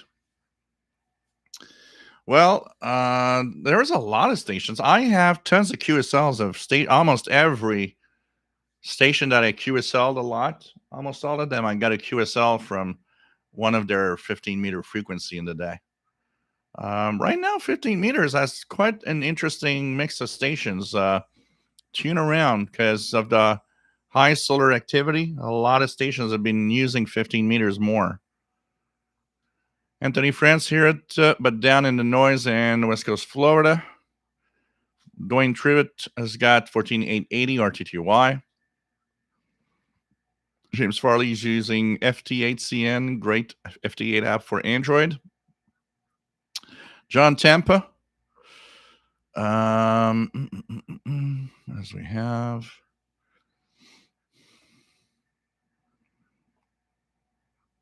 So here we go. So I'm done to chat. So 14881, that is a number station coming out of Moscow, Russia. Actually, it has several locations that it'd be coming from. If I look at the the details here of F06 that we're listening to right now. It's Foxtrot 06 Alpha. The details of this transmission are that, so what, we're at 2136. Locations of the transmission: Moscow, Russia. Yeah, this is from Russia. Moscow, Russia, or Orenburg, Russia. So that means if that comes in, I'd be curious to go check RWM. 14996. Let's put ourselves in CW.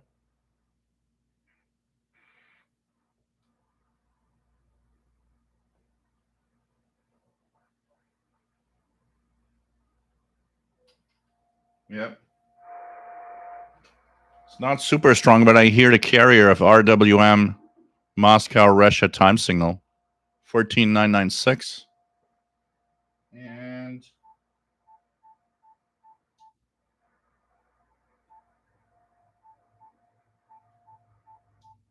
it's also coming on 9996, sorry. So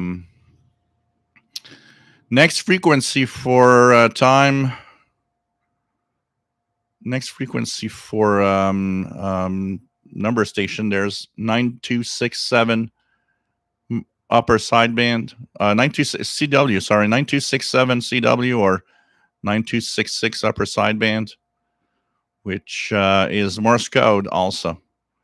So 9266 upper sideband in 3 minutes at 2140 is the next one. Then after that, we have HM01 and from Cuba and 17480 at 22 UT. And only goes up to 0 UT after that for the next stations.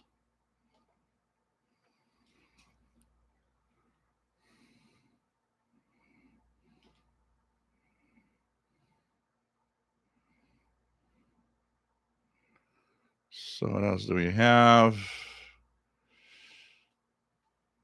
KW1161, 042 in Tucson, Arizona. Thank you, Francis Moore, for the radio fund money. Thank you so much. Much appreciated.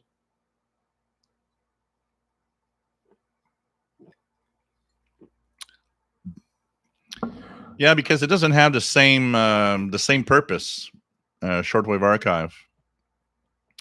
Medium wave and long wave services were mostly for Europe and France and Europe in general. And if you, there we go. We have the ID of RWM 14996.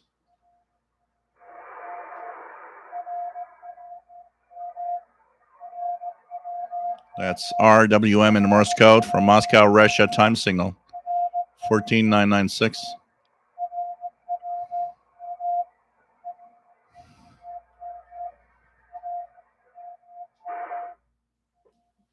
So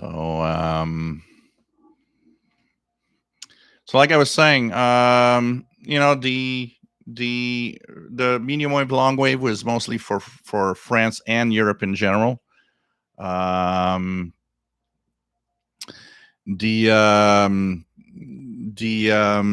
shortwave is for and directed at different parts of the world. A lot of it is for Africa.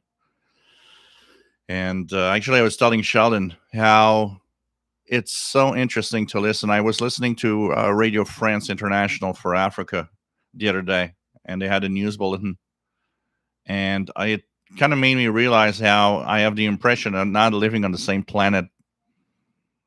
You know, here in Canada and in North America in general, we have our own little news and of whatever is happening in our own little part of the world.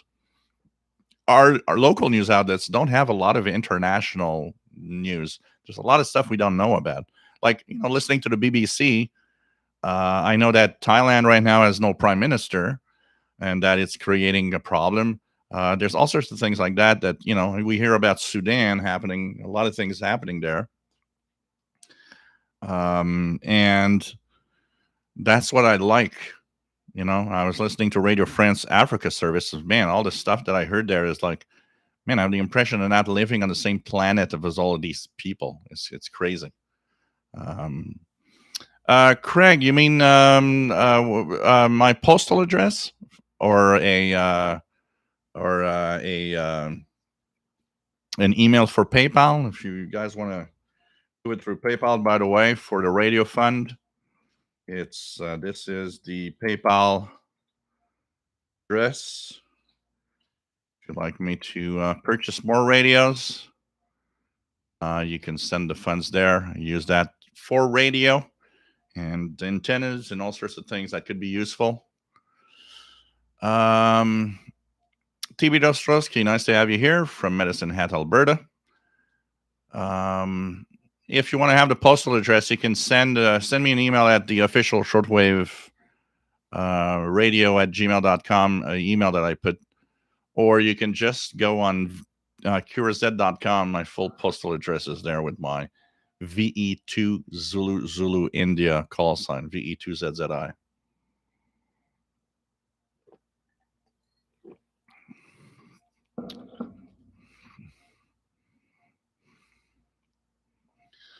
RJ Dakota can get anything right now. I have to move to the rear of the backyard because somebody must be doing laundry. Our washer is another huge RF machine. This is so sad. All our electronics creating so much. Here, the one that creates these weird noise cycles in the HF spectrum is my dishwasher. My dishwasher is bizarre noise. But I'm lucky. Most of my stuff here aren't very noisy, and the noise that I've got is noise out of my control. It doesn't come from around here. Vicky Pelletier, salut. Why is that 15 meters is best when there's disturbances? Please explain. Well, actually, it's not when there's disturbances. What happens is that solar activity. So solar activity, what happens is that, so we have that cycle, the 11-year cycle goes up and down. We're in the going up right now, and we're having more and more solar activity. And it's not the disturbances actually that make that frequency good. When solar activity rises, okay, the ionosphere gets thicker and is capable of reflecting frequencies that are much higher in frequency. So at the low part of a solar cycle, when we're at the solar minimum, 15 meters or 21 megahertz might not be reflected. The ionosphere is so weak that at that frequency, the signal might actually just go through and be lost in space. Now we are at, the solar flux this week, most of the days were 200. To give you an idea of the difference is in solar minimum, we're at 65, 66. That 200 number is the amount of energy the sun is kind of sending out. It's sending a lot more energy out right now. And it impacts the ionosphere because more energy, more particles hitting the ionosphere means the ionosphere is much denser. And because it is dense, thick, probably a little bigger also, it now is capable of reflecting 15-meter signals or even 10 meters, 28 megahertz. But it's not the disturbances. It's really just the rise in solar activity. The problem is the rise in solar activity also gives you a rise in disturbances because there's more solar flares. There's a risk of having more geomagnetic storms. These are not good for 15 meters. What's good is the quiet parts of the higher solar activity. If solar activity is high, but there's no, flaring or no geomagnetic storms, that's what we want. That's the good part of being in the high part of the solar cycle. But high part of solar cycle also means usually more geomagnetic storming. That we don't like. So I hope it explains to you exactly why 15 meters is best now. And of course, it's best in the daytime because it's a band that requires a solid ionosphere. The ionosphere, as night arrives, the ionosphere reshifts itself. It kind of, the layers come up to just one big layer, and usually not as capable of, propagating higher frequencies. But there's exceptions to the rule, and depending on the way and where the signals come from, it's surprising. Marvin Motz, good morning from the Japan Islands. We celebrate the ocean tomorrow as national holiday. My beverage antennas are on the beach, and I will get in trouble. Oh, beverage antennas and ocean parties probably don't mix very well.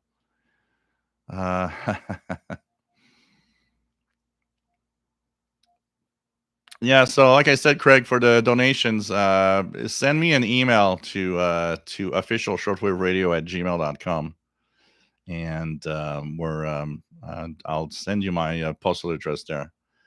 Donations have to be, if it's not direct cash, it has to be a international money order. It has to be an international money order. What else do we have? Skip Wave has 15580, Voice of America, usually coming in strong at this time. Francis Moore, 14996, 14996. You could try 9996 and 4996 in the UK. You'll probably hear one of those. 9996 and 4996.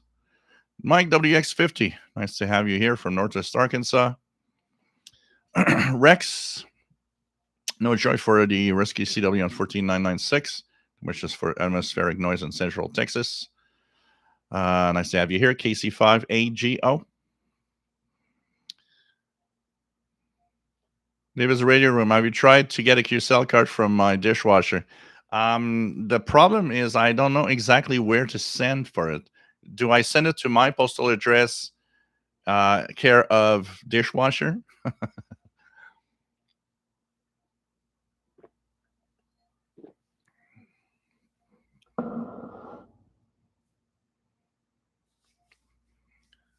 TB Dostowski, both, but mostly solar activity.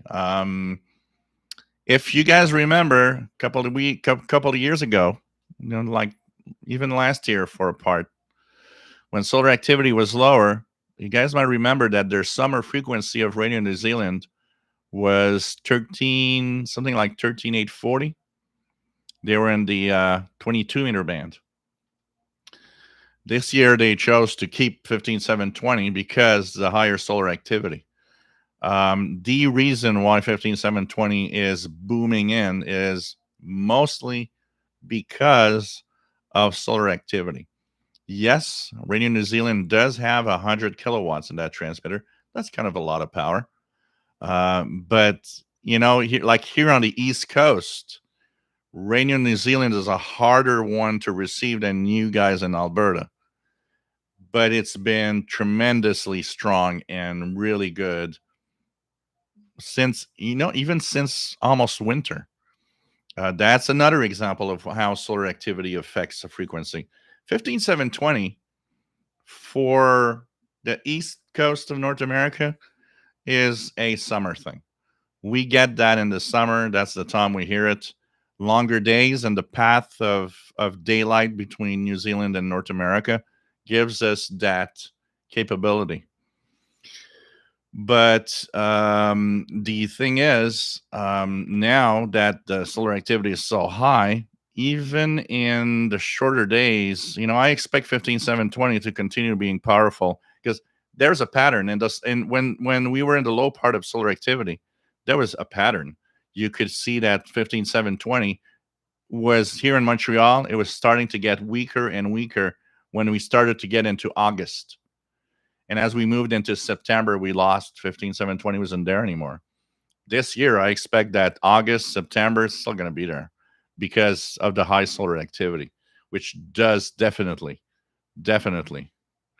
help out. RJ Dakota. Yeah, that's what I would have to do. Whirlpool. I don't know. If I send them a recording of the or maybe a screenshot of the interference on the screen, I can imagine a guy there like looking at it and saying, what the hell am I looking at? Joey Jojo 15580 booming in.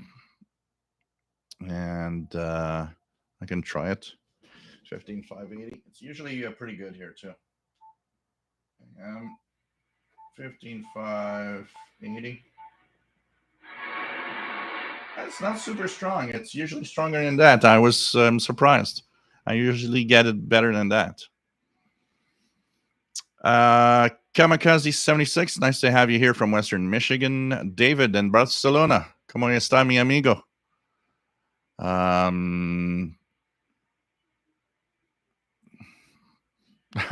like the example. David says, in a nutshell, propagation is always at risk of dying from too much success. Yeah.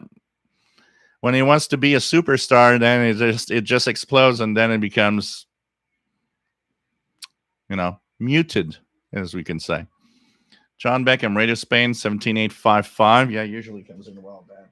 Let's try it out. 17855.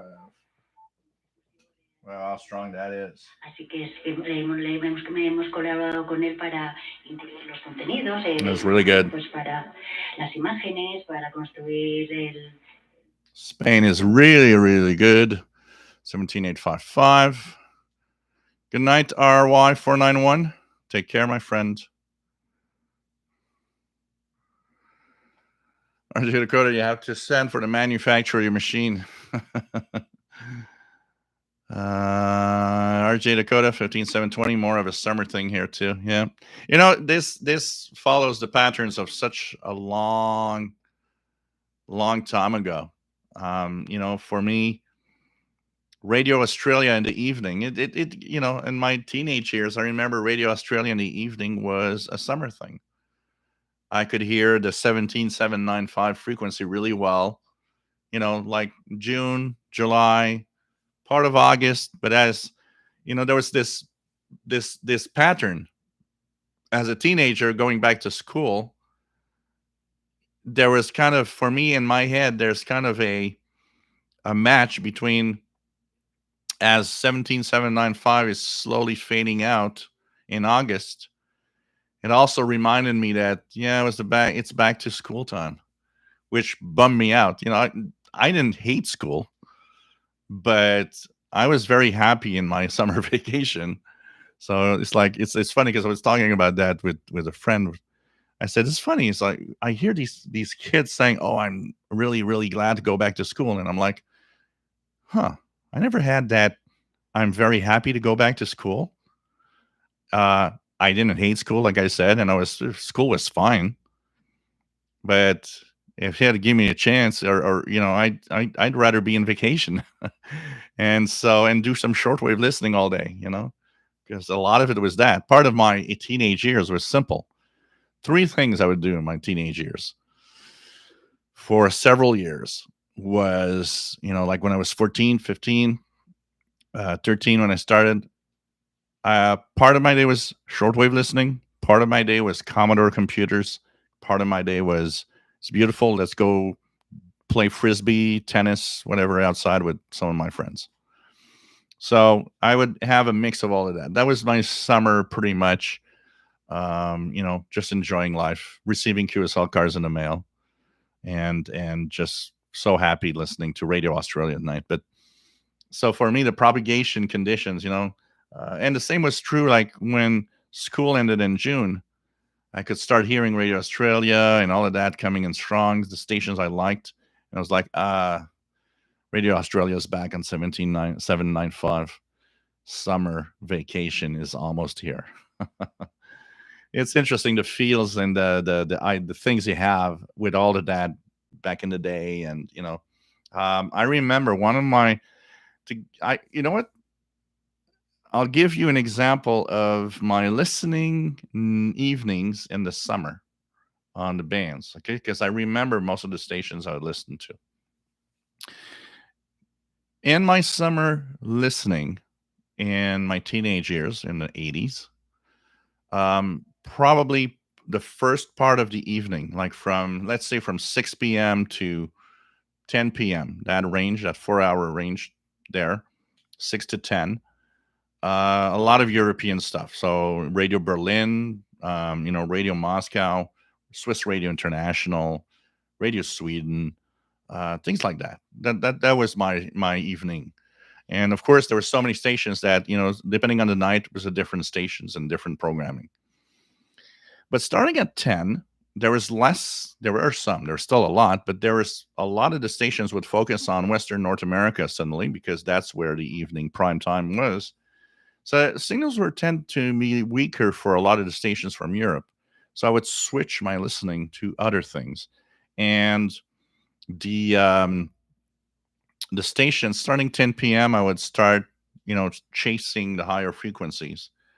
And my 10, 11 p.m. midnight listening, there was Radio Australia.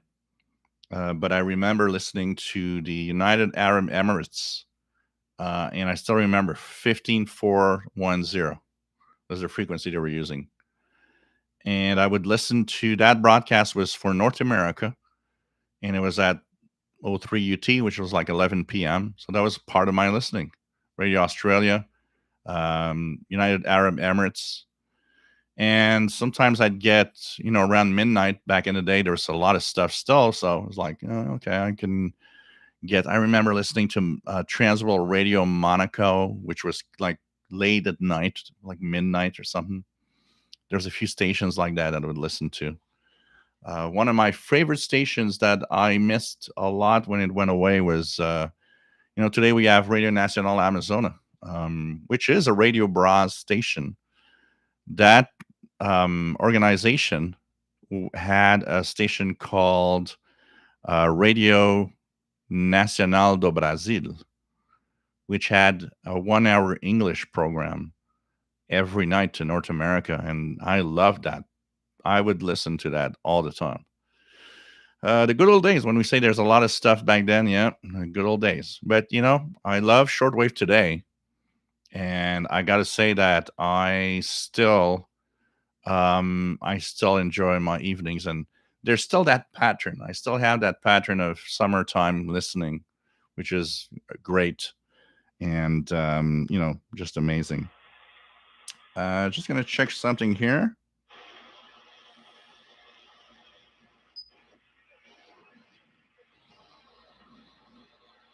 So 11785, which should be Turkey, is not on yet.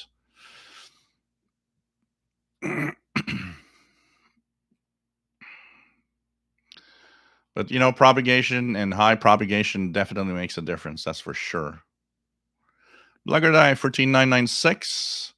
Moscow time pips clear in central Virginia.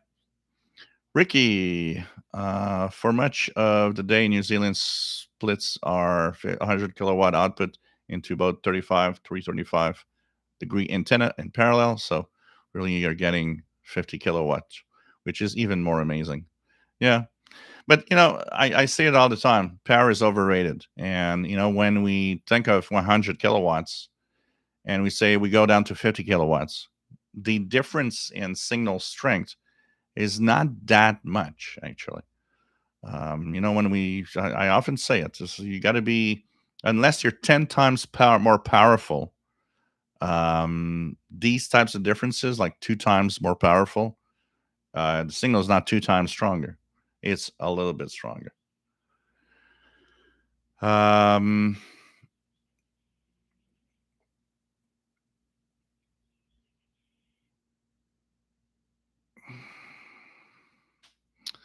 but it's temporary, KW1161. Tristan says, I picked up Radio New Zealand the other night, the first time in ages. Very cool. Yeah, it's the time. You take the time to listen to it now, because even with high solar activity, and you're actually much further east, you're in Newfoundland. So you're east and in the northern part compared to me in latitude. You might actually see a difference as we go into August and September. You might notice that it's going to be a summer thing for you. So take the time to listen to it now. 04, there's kind of a peak. I noticed that Radio New Zealand on 15720 here in Montreal particularly, 04 is like the peak signal strength. It's the strongest at that time, around that time. As we go into 05, 06, I think it's 06 that they switch frequency. Signals fading slowly. It's still good at 05, 0530, but it's not as strong as the peak around 0400. Take care, Art, and have a good dinner. La Guardia, Radio Nacional España on 17855 is a regularly strong station here in Virginia, even on cheap radio. Oh, yeah, that station shows that when you're transmitting towards North America, and especially from that transmitter site, you definitely an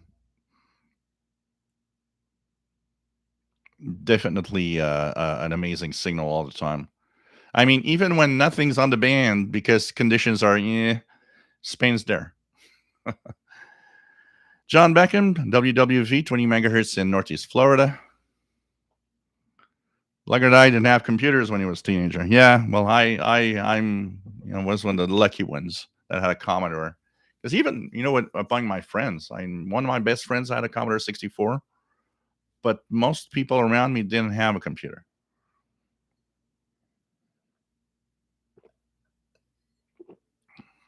No problem, David. Welcome aboard. There's a lot of people like that just are in the background listening, watching what's happening. Francis Moore, reception not so good tonight in the UK. Very overcast and stormy. Yeah, probably. Well, if it's stormy, maybe you have a lot of static crashes because you should be getting, conditions are really good tonight. You should be getting a lot of stuff. But if you do have a lot of static crashes of thunderstorms, that could be one of the reasons it doesn't look that great. N6 RLS, nice to have you on board from Berkeley, California. Sheila may have an opportunity to upgrade to a newer receiver soon. Currently have the PL680. Next radio suggestions, please. I don't know. Yeah, 680 is good. What would I recommend to someone that would say, I got a 680 and I want to have something more? If you like computers, I would actually almost tell you, your next purchase, you should try an SDR. You'll be amazed at an SDR. Like the RSP 1A, which is often what I suggest as the starter SDR. It's not too expensive, and it's a plug and play. You just plug it in, install the software, it works. That would be a suggestion. Apart from that, if upgrading for a PL680, tough one because you'll have, we always have an expectation. If you upgrade from something, you expect that whatever new device, especially if it's higher end, will be a million times better. And over time, buying radios and trying radios, and even in the 90s, getting some radios, you reach a point where you're like, I was expected to be like, oh wow, and I'm like, oh, it's okay. Maybe it's me being a little too difficult, but I don't know. Would an SDR interest you? I think that would be a nice next step, honestly, Sheila. Kamikaze, you seem to recall a Commodore 64 module for shortwave. Were you ever able to get a hold of one of those? Yes, I don't know what happened to it. And that's sad because I got a Commodore right here that I would make videos decoding radio teletype with it, and even Navtex, because it did Navtex. It's the SWL cartridge. And I had one of those. I had purchased it. So I had a catalog from, I think it was Universal Radio from the 80s. And here in Canada, the problem in the 80s is the Canadian dollar was kind of low, like a little bit like now, but even worse. So for every US dollar that you purchase something, it cost us back in the day like $1.40. So anything. So if you bought something for just $100, you already knew you're going to shed 140. Plus, you already knew that you would have to pay the taxes, the Canadian taxes, also at the same time, which meant something at 100 came to 160. It's a little bit like now. I don't buy pretty much anything from the US because it's just, overpriced now. But I really wanted badly to have one of those. And if I remember, it was expensive. It was like for $50 or something. It was trying to remember the price, but it was expensive at the time. But everything computers was expensive at the time, anyways. And I finally sent in for a SWL cartridge. I remember I paid with a international postal money order, and I got the cartridge, I don't know, a month and a half later. And I had decoded some stuff. I was actually, I remember one of my friends, which was amazed at digital stuff, decoding digital signals. I still remember getting the Senegal French news. There was the Senegal press. What was it? The kind of the press line. How do you call it? The press service, anyways. And it was in French. And I remember there was a call ID and everything. And I told my friend, "Wow, this is from Senegal." The only problem back in the day is that I had a DX302 when I got that. And even though it's not bad of radio, it drifts. So the problem was it was decoding. Then you had to adjust the BFO because the drifting made the tone change, which made it a little unpleasant. I remember when I used it with the Kenwood R5000, that was beautiful because the Kenwood was, spot on and would not drift. For some reason, I have no idea what became of that cartridge, which is sad because I'd love to have one today. I saw a few on eBay, but I'm not going to pay $150 for an old SWL cartridge for Commodore. I'd like to have one cheap. If somebody has one to give away, please let me know. I'll pay the postage, everything, the box, to send me so that it doesn't cost you a penny. So if anybody out there has the SWL cartridge for Commodore, let me know. And I'll pay all the postal fees. Absolutely. I'd be glad to have one. And I'm sure you guys would love to see my Commodore computer decode a signal. Now, I know that there are circuits out there. If I go on the internet, they probably have, circuits I can build and maybe a software I can write down. But the cartridge had everything all in one. It was a decoder of Morse code. It was a decoder of Navtex, or they call it Citor B, but it's compatible. You can decode, and it decoded RTTY radio teletype in Baldo for ham radio, the narrow, and there was a wide setting for the kind of the utility type RTTY. But I decoded a few things back then. I had a lot of fun with that.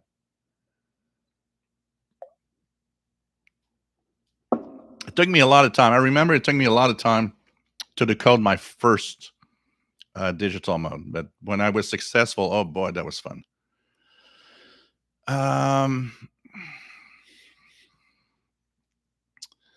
Fred Waterer, I've been out of school for decades, but still starts to feel against when Labor Day approaches. Yeah.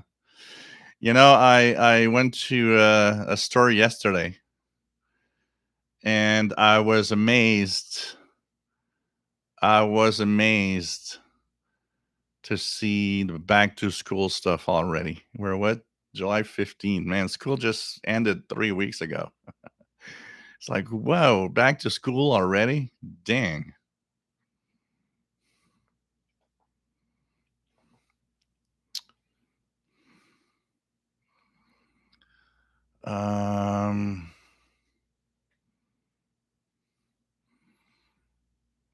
Yeah, and like Blogger Die says, that's why, an upgrade from a PL680 for me, the fun, to make it different, make it really, really different. I think the fun would be maybe an SDR. Try an SDR.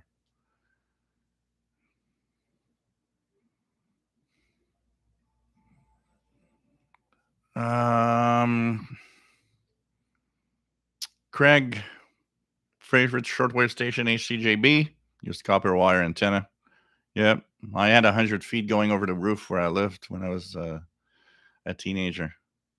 I was very, very lucky. Everywhere that I moved through the years, the landlord never didn't care that I put up wires. And of course, I've made them to be as invisible as possible. But I was lucky because it's not everybody that likes that.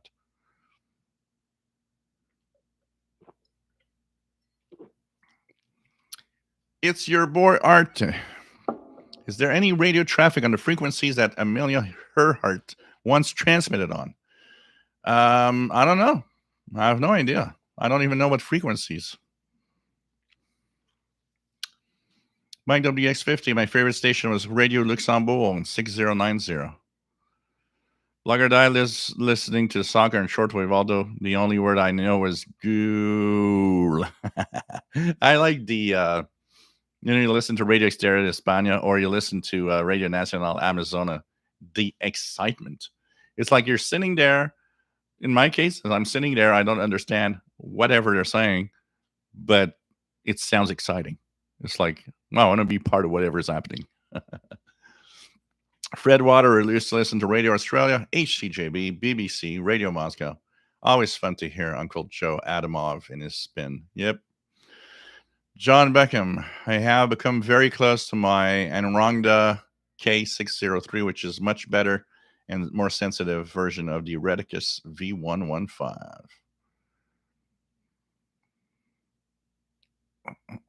17885, Francis Moore. Appeared out of nowhere. There's something on 17885? There it is.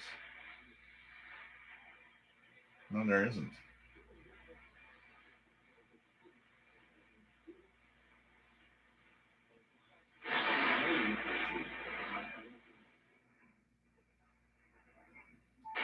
There's something on 17880. I'm just curious. What is that?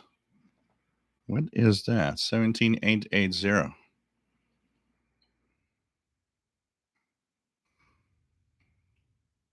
Frequency 17880 at 22. What's this?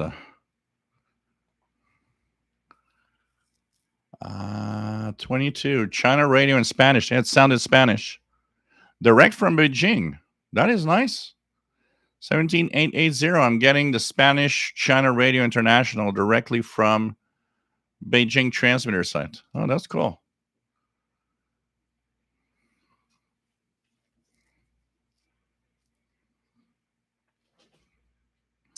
Yeah, 9745 was pretty much an all-time frequency for HCJB to North America. I remember 15155 also as one for the evening. In the summertime, I'd listen to that one. 15155. What I liked about 15155 is it was on the 19 meter band, which was much more quiet. And since for a long time I had the Realistic DX100, which wasn't very good at, separating all the different stations, it was a much better listen for me.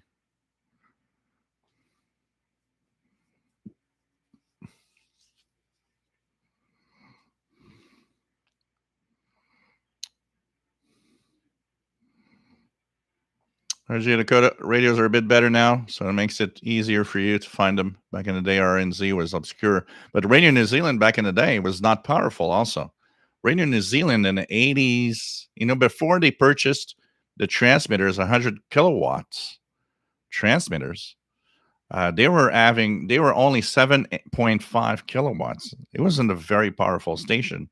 It's dreadfully difficult for for anyone with a radio that's just very average to hear that. It took me a long time before I actually heard Radio New Zealand in the 80s. My first QSL card was with their 7.5 kilowatt transmitter. Ricky, question. I've been meaning to ask for a while. Finally remembered. Weather doesn't affect HF propagation, but is there an effect due to the ground getting wetter for after a long rainfall?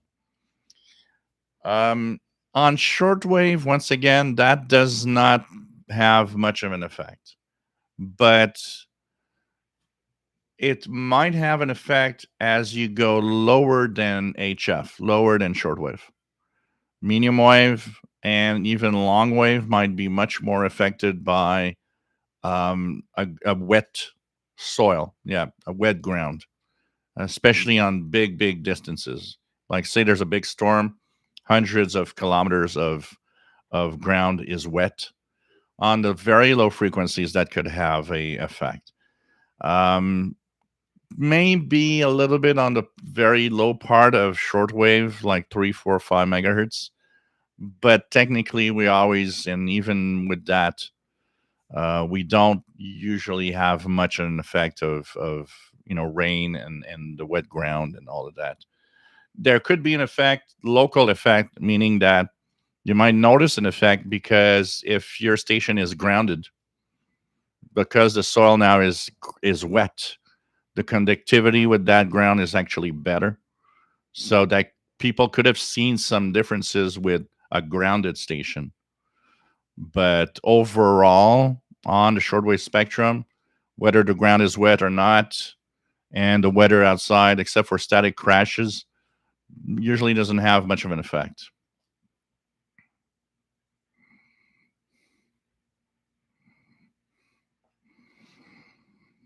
Yeah, well, today's more, Sheila, today plug and play is pretty much plug and play. It's not like in the past. But an SDR, I think, would be a nice step that you'd find fascinating. Yeah, the ATS-25 is kind of an interesting, unique thing. Radio Kit, instead of a PL680 upgrade, how about an MLA30 antenna to put on it?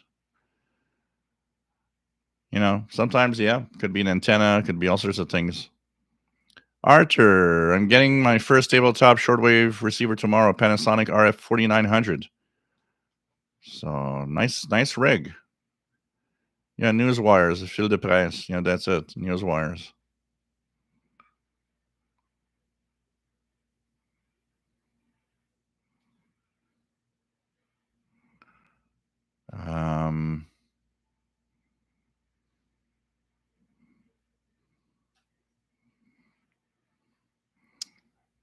Francis Moore definitely had the wow factor when I got the SDR Player SP1A and a Windows 10 tablet, both used of eBay for less than 150 pounds. Both units were mint, so a lot less than my Texan PL88. Tree Fork Creek Outdoors. KC3HID, WA8364SWL. Nice to have you on board, my friend. Fred Waterer, I miss my Apple 264K of raw computing power. David's Radio Room had one of those cartridges. Yeah. Man. RJ Dakota, have a new, to me, ICR 110 by Texan. It's an intriguing new concept for recording off of the shortwave spectrum. It takes small SD cards that are smaller than my fingernails. Can record for 2 hours. For hours. Yeah.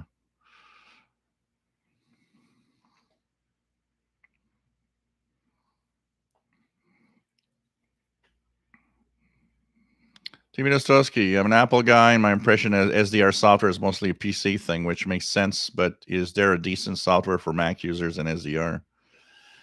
I know some people use SDR on their Mac, but I very often I'll tell people you dual boot with a Windows on your Mac and use the Windows side for your SDR stuff.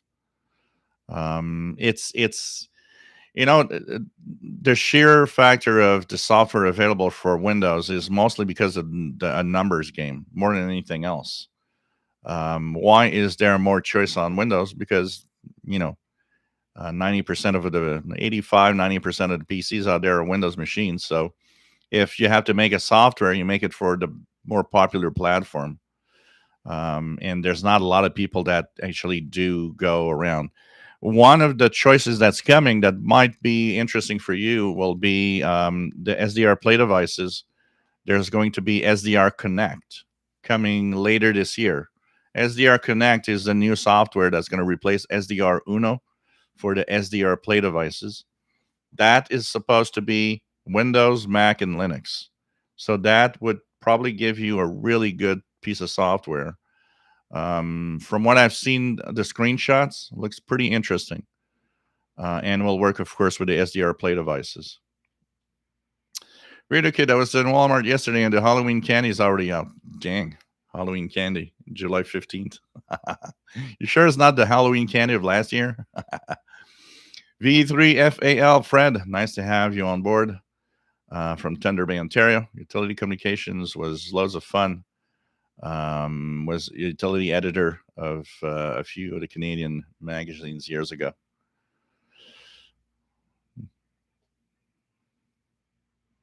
Last time I went to Walmart was at least 2-3 years ago. Mark Drigger says, listening to 17880 in Wisconsin, last 20 minutes. Good signal and music. Yep, not powerful at 7.5. Yeah, Craig, I'm live. Absolutely. Christopher, good evening. Nice to have you here from North Wales, United Kingdom. Thank you for the nice comments. FT8 on 6 meters has been very active the past week. Yeah, almost every day this week. Absolutely. I did a few contacts with some U.S. stations. I had Dominican Republic that I made a contact with.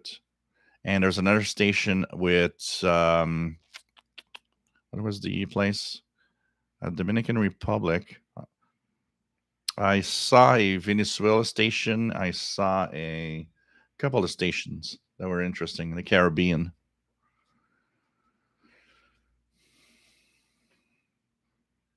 That's an experiment to try, Richard Wagner. Sometimes it's so amazing, the surprises that you get. You just clip to your fence and you're like, whoa, interesting. Did not expect this to be that's good, or sometimes it can be dependent on the frequency also you're listening.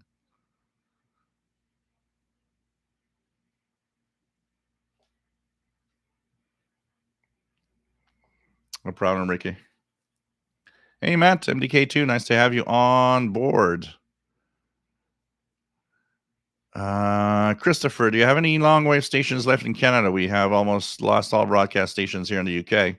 Not many airport beacons active and more. It's all changing too fast. Yeah, well, here in Canada and the US, long wave has always been mostly non-directional beacons and a little bit of experimental stuff here and there. There's a little bit of marine broadcast there too. But slowly the beacons are going away. We have less than we used to have, and each 3-4 months we have new ones that are decommissioned. So yeah, long wave band will become very quiet as time goes by. Look at I, Radio China International, 17880, Audible Outdoors, Dixon PL 880, telescopic antenna. Cool. Much better with the 20 feet wire up the tree. Matt says we had Apple IIe computers at school and computer labs were a newfangled thing. Yeah. We had PCs. The first computer lab we had was in my last year of high school, and they had like PC XTs or something like that with color display. Actually, no, PC XTs with the amber display, but there were 2 color computers. And because I was really good with computers, the teacher said, you know what, Joe, would you like to have one of the color computers to do your stuff? And I said, yes, I would, because I will be doing more.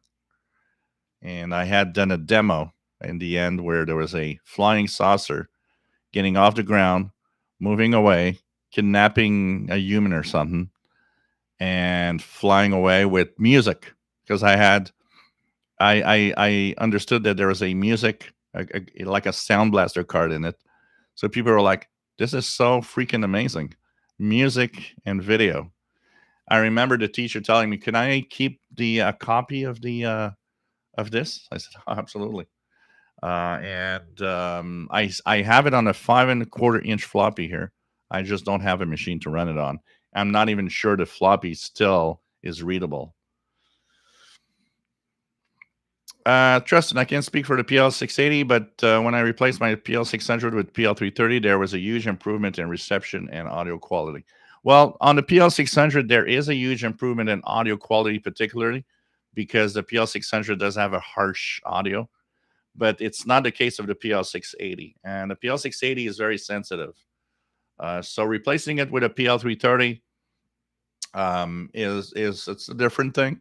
It's not necessarily a bad thing, but it's not as probably not as interesting as replacing a PL600.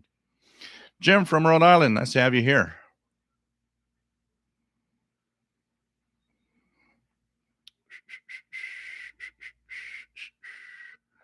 Radio Kid, grounding radios made a difference, though the grounding Mini 300 is almost deaf. It's not in your hand. Holding the Sony ICF 2002 helps. Yeah. Well, it's not, because what's happening is not necessarily the grounding effect. It's more of kind of an interaction that happens, but it's because these radios, I think, sometimes I wonder if they've not been um, designed in such a way that you should be holding them. But yes, it does make absolutely on many portable radios makes a huge difference. Absolutely.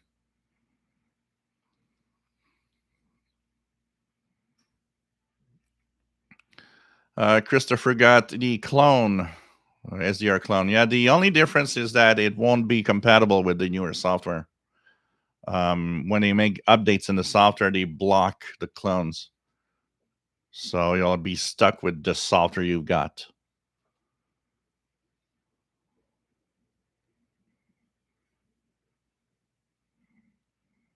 Oh yeah, Radio Kuwait KW1161. Yep. Radio Kuwait was an irregular back in the day. It's a line you would listen to it all the time.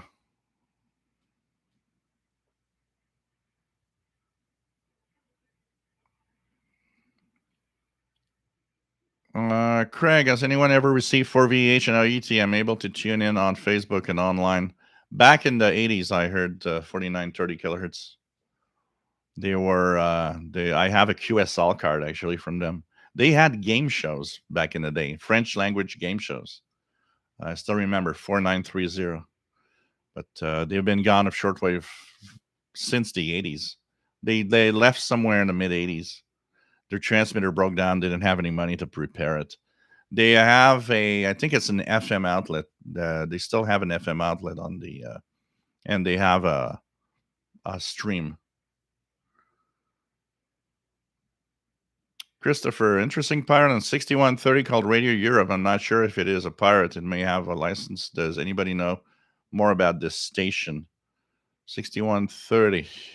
Yeah, because some of them aren't pirates. There's some European low power broadcasters. 6130. Let me check it out here. Yeah, Radio Europa from Holland. It's from the Netherlands. And it says it's irregular broadcasts. So I don't know. Is it licensed? Not licensed? No idea. But it's listed here.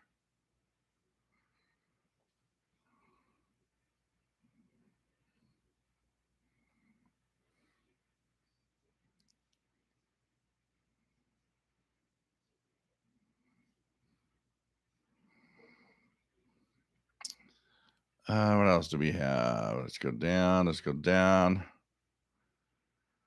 KW1161 use GQRX on Mac OS laptop and Linux. 80K loves this PL680. 80K says recently picked up a Belka, and I can say as well. Have you considered getting one? Yeah, I'll be checking that out for sure.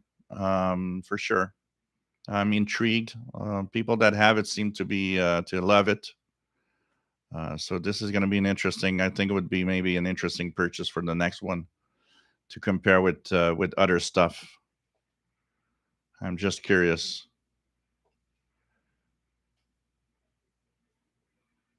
Team Ostrowski, remember listening to the handshake of a modem? Huh? I remember buying. I'd be the stupid that would buy the expensive new speed modem every time a new one would come out. Started out at 300 baud and on a Commodore, moved up to 1200 on a Commodore 64. I actually had a 2400 JVC modem that was plugged on my Commodore 128. So the trick is on a Commodore 64, 2400 baud was too fast for the machine. You weren't getting that speed. And what is funny is that the Commodore 128 had fast mode. I had the 80 column screen, I had the RGB screen, so I could actually switch to 80 columns, and there I could type fast. Fast would change the CPU speed from 1 to 2 megahertz, which really showed when you were doing stuff. So when I would go on BBSs, I had a terminal program on a Commodore 128, which was great. It used the 80 column screen perfectly, and it imitated all the codes of the IBM computers. So I could go on any IBM PC BBS and see the screens as it should be. And because I had fast mode, now I could actually enjoy 2400 baud speed, because now the Commodore 128 at 2 megahertz was capable of dealing with the stream of data. Crazy things. And of course, then there was the PCs, and I went to, up to 56.6, the 56K modems, which never would go to 56. It would be like 52, 59, 48. It was always interesting to see, okay, I'm going to connect now. What speed will I get?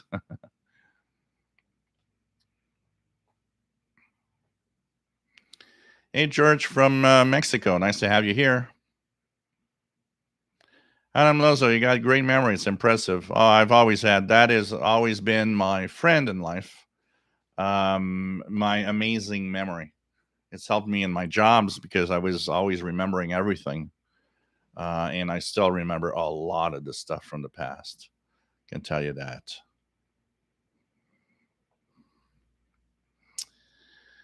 So, hey guys, we've been on for 2 hours and 30 minutes. And because the air condition is actually shut down, it's getting really warm in here. I have also to edit the International Radio Report show for tomorrow. I've got quite a few things to do. So I'm going to say goodbye for now. I'm going to be back next Saturday at 20 hours Universal Time. Hope you enjoyed the show today. And we will be back talking radio, of course, as usual. Of course, I'll be doing radio tonight. So look at the Facebook group if you're there. I'll probably be posting a few things of what I'm listening to and the signals out there. So thanks everybody for being here as usual. Thanks for the tips. Those that give me a little tip through there or through PayPal. And it's always nice to have all of you on board as usual. Take care, everybody. Stay safe. See you next Saturday, 20 hours Universal Time. Bye-bye.